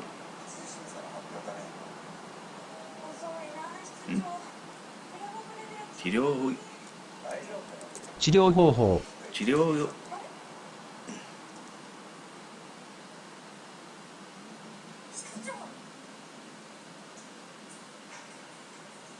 療方法。あ、okay. And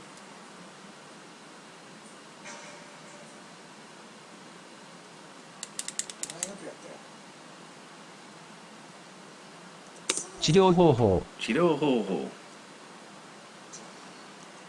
うがい薬うがい薬。うがい薬でたびたびうがいをしてください。うがい薬 mouthwash。うがいバンド。うがい薬。うがい薬うがい薬でたびたびうがいをしてください。うがい薬うがい薬。生える生える。息子に歯が生えてきた。生える。生える息子に歯が生えてきた。息子に歯が生えてきた。生えてきた。浮く一瞬体が宙に浮くのを感じた。浮く一瞬体が宙に浮くのを感じた。浮く診察時間診察時間。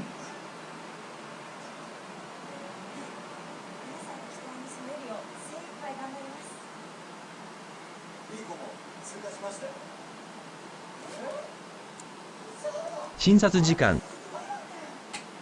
Should be your evaluation appointment or examination appointment time. 診察時間 Yeah. 診察時間。しびれしびれ。しびれが取れるまで食事はしないでください。しびれ。しびれ。Numbness. Let's see. Make sure. Okay. This is a weird kanji if you've ever seen it. しびれ。しびれ。しびれ。しびれが取れるまで食事はしないでください。Yeah, that しび kanji. れ。しびれ。しび。しびれ。しびれ。しびれが。革革。この靴はとてもいい革でできている。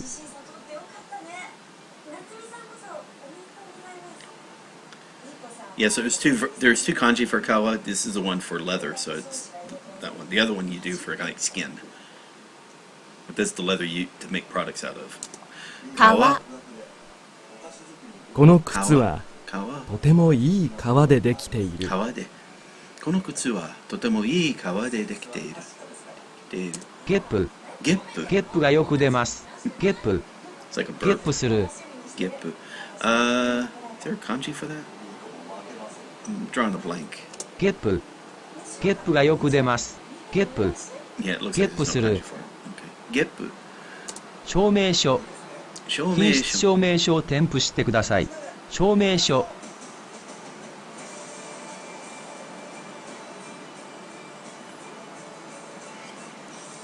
証明書。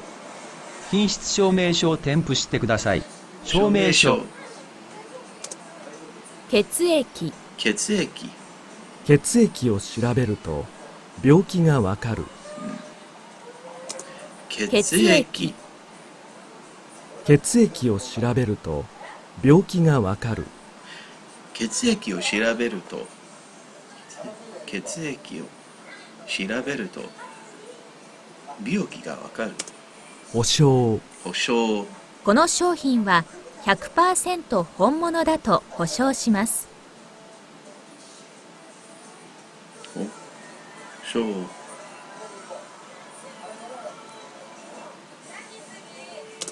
保証。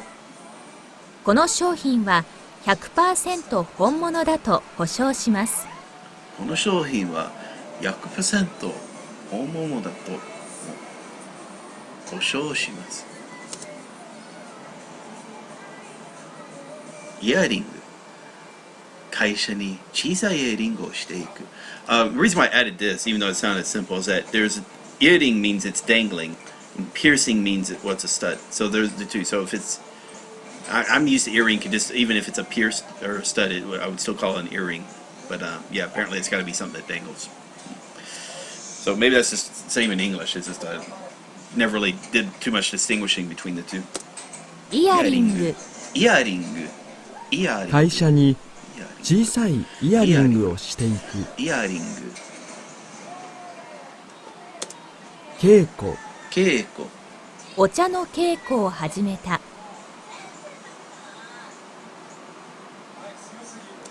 稽古。お茶の稽古を始めた。お茶の稽古を始めた。煮る。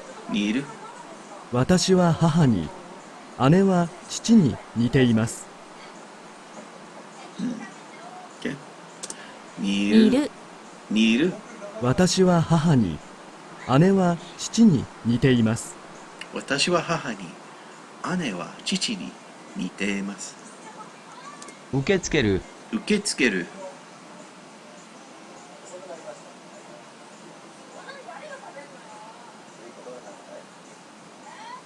受け付け。受け付ける。受け付ける。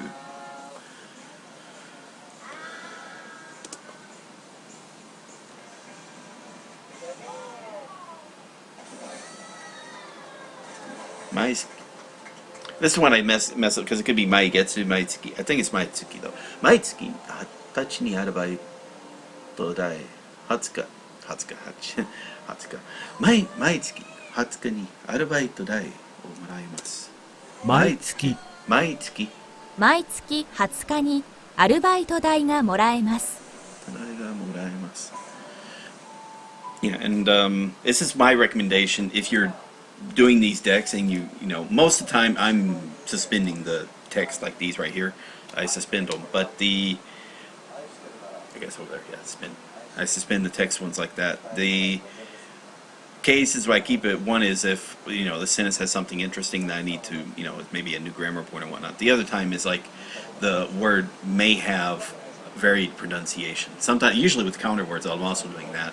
Like it was like namaika, like a few or several would be like for that particular word. Even though you're probably not going to get that as a vocabulary word, but if you see it in a sentence, and that's kind of a new thing, so why not add it? You know, as it kind of gets you used to. You know, you can study counter words in bulk, but you know, if it comes up in a sentence and something like you didn't quite know how to say it properly, then add it. That's all. Or words like this, where it's easy to get them confused on how to say it. Because yeah, it like a full moon. Is it manzuki or manzuki or mangetsu? You know, what's a full moon? I think it's mangetsu, but 復習復習しないと言葉が覚えられません。復習 just review. Okay,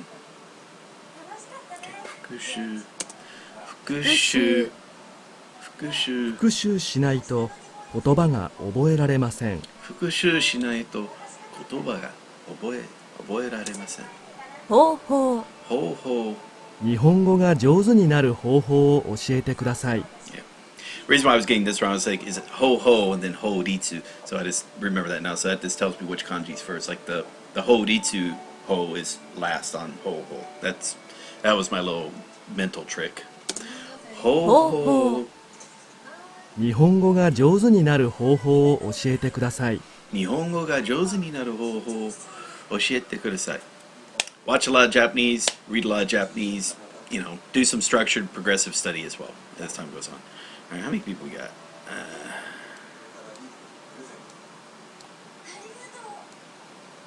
So 5 viewers or whatnot. We're hitting the 2-hour mark. I tell you what, I know I took a little break in the middle, but that's fine. Let's mark this good. 営業 Decks. All right, so it's showing up to about 183 cards. That's pretty good for right now. Like I said, if I hadn't have been shirking in my reviews on the weekend, like I did 4 reviews that day, 17 that day, I still did Japanese stuff. You know, I did a couple videos reading Japanese, and you know, I was watching Japanese shows and whatnot. But I didn't do the study. All right, so but. I need to make sure studying is a part of the process. You know, I have to. And again, I do plan on finishing this book.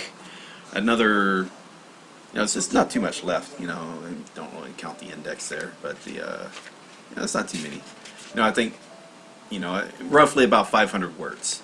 And going off from the looks of it, about 75% of the words, 75% of the words I'm going to keep. About 25% of those, so 125, something like that. Maybe 125 of those I'll already have known about. That's just on how the pattern is working out. Now when I get up into, after I finish that book, I am going to do remember the kanji part, optimized part 3, which is another 555. So part 1 was 555 kanji, part 2 is 555 kanji. I'm going to be making a part 3. And I'm going to also rename all this stuff. I'm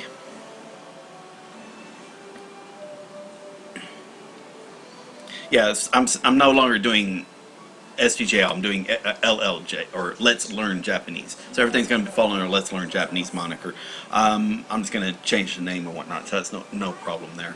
Then what else is? Let me think. What else? So yeah, this is 555 kanji.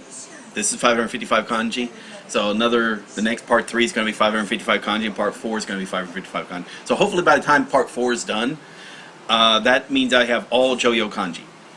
Now that just means I know with the remember the kanji, that just means, hey, if I see the word, an English word, or maybe some Japanese word, you know, something like, I can write the kanji from memory. That's all that remembering kanji is about, writing kanji from memory and kind of knowing what the rough meaning of that kanji as it's utilized in the Japanese language, roughly.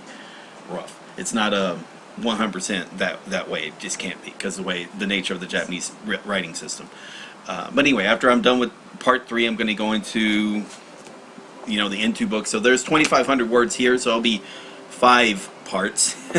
So, you know, if you look at the Tango series, right now, the N5 book, there are only 2 parts for this one, so it's 1,000 words. The N4 were in 3 parts, so it was 1,500 words. N3, which I'm currently working on, and, you know, I got this part left, that was 2,000 words. So when I get to N2,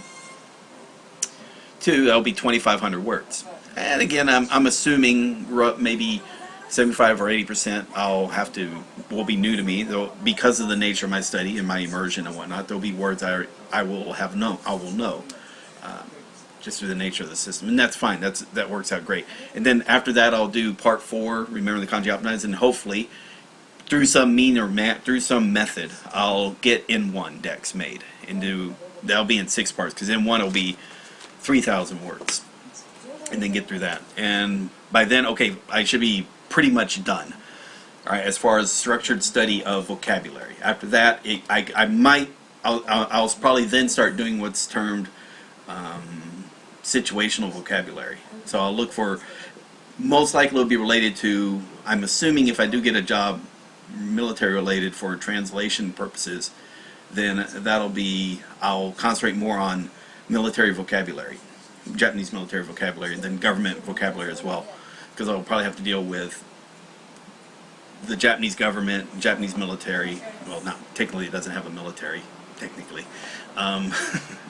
The Japanese Self-Defense Force terminologies, and then also military terminology as well for, you know, as Japanese word, the Japanese vocabulary for that. So I did say political, maybe some other stuff as well, you know, construction and whatnot, because a lot of things also when dealing with if I do become an interpreter, I mean, it's mainly gonna have to, some of it's gonna have to do with contracts. So it's just a matter, so that's gonna be construction terminology as well. So basically it's gonna take an area and get what are the common words in that area and learn those that are uncommon words that are common to that area, if that makes sense. The most common words that are not common in the regular language.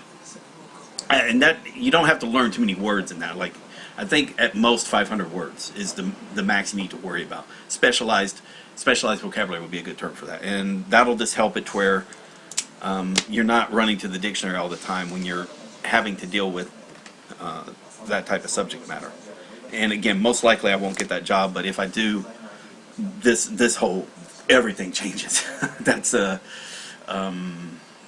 but at least I also know if I get that job, my ability in Japanese will improve over time, because again, it's going to be related to where I have to be dealing with the learning of the more I learn the Japanese language, the better I become at the job. That's all there is to it. Yeah. So time will tell. Time will tell on how that'll work. Yeah, and this is fun. This is fun. People look at me and say it's stupid to be, you know, there are some people, and you know, I kind of I do have a little respect for their opinion, although it's an anonymous opinion, so you take with it a grain of salt. But you know, you want to be careful about the whole, you know, Anki review system. It can take up a lot of your time, and you can spend maybe too much time on Anki. You're going to get better in Japanese by watching Japanese and reading Japanese. I just feel that with Anki, you learn words faster that then give you much better immersion, much better impact. Your immersion has greater impact. That's, you know, because hopefully if you're reading, you're looking at words. Most people when they're watching, they're not looking up words when they're watching. I mean, actually, I can't say most. This is my own personal thing. I never looked up words while I was watching Japanese TV.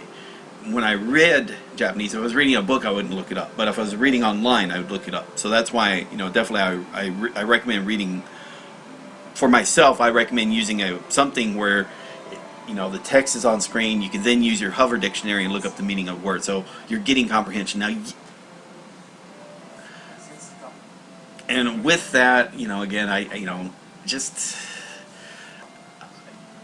I decided to try that with subtitles, and I thought it worked out quite well. So before, I could kind of, through my level of Japanese reading, understand what was going on by just looking at the text. All right, and I can grasp a lot of meanings quite well that way. There's some problems with that.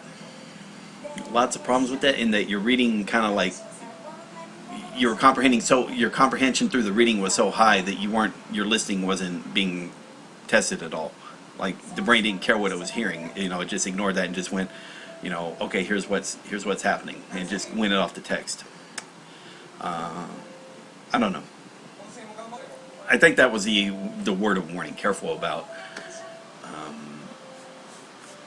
just reading and just watching Japanese. I think there is, I guess read in detail and watch in detail would be a better way of saying it. Is that when you're reading, be willing to look up words.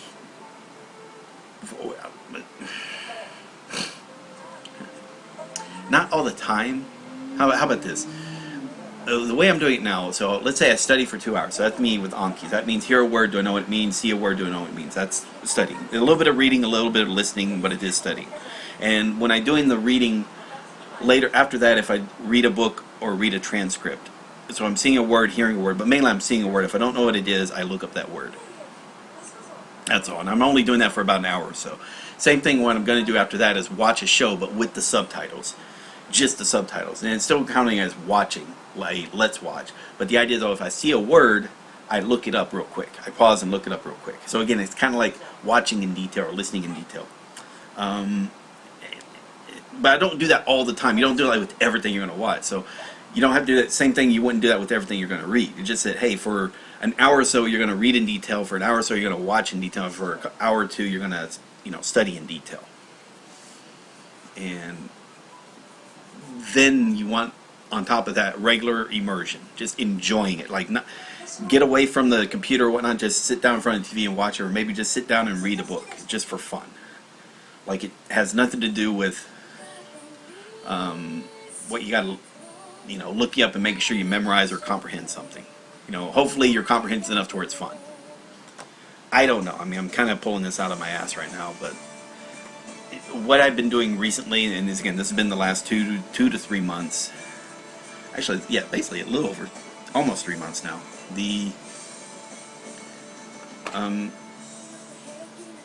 What's a good way of saying it?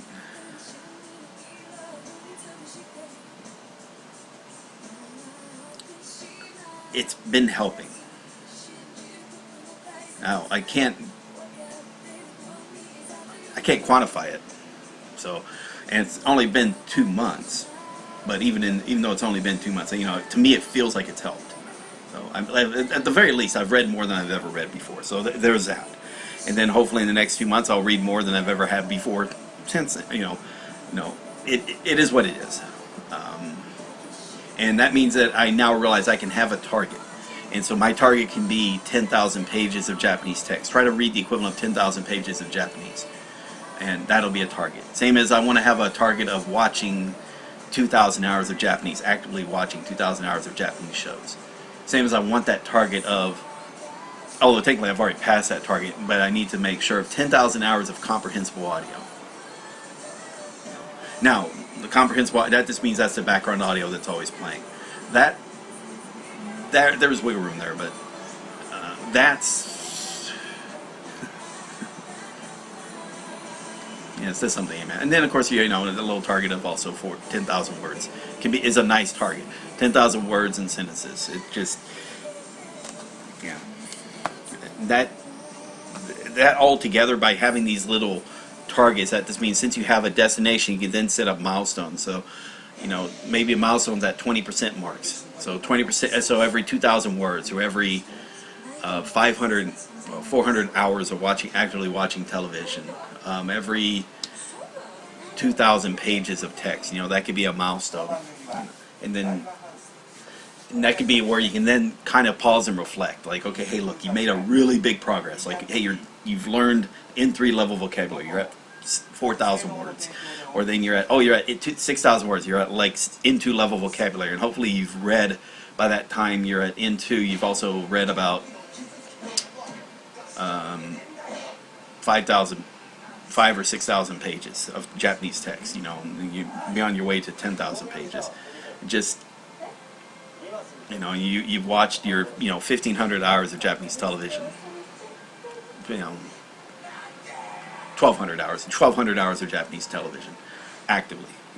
You know, these are just good things to look for. It's Japanese though. You have to read Japanese. You have to watch Japanese. There's nothing more I can say about that. I can't stress that enough. It's not about going online and talking about it either. It's like you gotta sit down and watch it. So yeah, you shouldn't even be watching me. All right, I've talked way too much. Thank you all very much. This is Nuke Marine. How many people is left? 6 people are watching. All right, so thanks to Joel B, 55 USA, former Marine like myself. Nande Yanen, thanks for your comments. And Shake, welcome back. And then Freedom. And yeah, Nande Yanen. Oh, still watching. Okay, hey guy. All right, thank you all for this. So next plan, I might do a Let's Read. I'm probably gonna. I really want to start doing the Let's Read on YouTube. I don't like doing these on Twitch. So what I might do on Twitch is sometime around Friday evening my time, or it might be Friday in the morning, just so a lot more people can watch it. So Friday morning my time, so maybe Thursday evening in US, I'll do a Let's Watch I'll pick an anime. Right now I'm thinking Goblin Slayer, because right now they're still doing new episodes, and I'll watch that, and I don't know, I think it's kind of fun. Or maybe an occasional, and I might even throw in a Goblin Slayer and a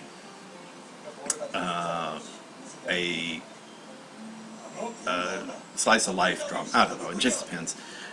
Personally, I kind of like want to do Shingeki no Kyoji, like start that from the beginning again, and but just rewatch it all in Japanese. But understand, like, but not just watch in Japanese, but like pay attention to what the words are and look up the words I don't know. You know, like I did before. To me, that's just kind of fun. Let's see, what are they saying?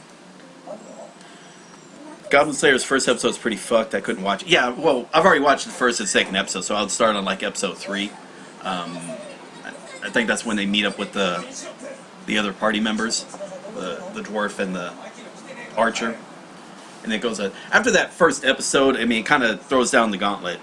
It shows you about how violent, the situation. And when you think about a D&D game, it's pretty freaking violent. If you actually went into details about what's going to be happening here, what these creatures are set up for, and and I like how someone did the interpretation. This guy's kind of like the equivalent of Batman in that when you think about what Bruce Wayne with his billions could do, but instead he's like beating up street level, muggers and stuff on the streets. But if he wasn't doing it, nothing would get done. I kind of like the idea. So if he wasn't killing the goblins, no one would kill the goblins, and then they would just get bigger and become a bigger menace, and then terrorize more of the countryside. So I like that as a story. It's kind of good. It is a fucked. I will admit, yeah, it's a fucked up anime.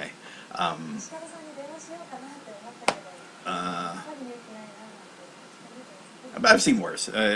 Not necessarily anime. I just thought about the various TV shows. You looked at the brutality of Braveheart. I mean, that was pretty brutal as a movie. What else? Some stuff that was brutal, but was just kind of like implied. That also could be brutal. Like The Dark Knight was pretty brutal, but it was implied, which made it even more brutal because your imagination kind of filled in the gaps. Like when the guy was dropped off the fire escape, and then he like crushed his ankles. That sounded pretty brutal. Okay, and it doesn't matter. Like I said, it doesn't have to be Goblin Slayer. I can take requests. I just thought, do it for something fun for Twitch that other people can enjoy watching as well. All right, that's about it. So thank you all very much. This is Nuke Marine, and I'll I'll leave a message as to what I'll do next. All right, thank you all, and later.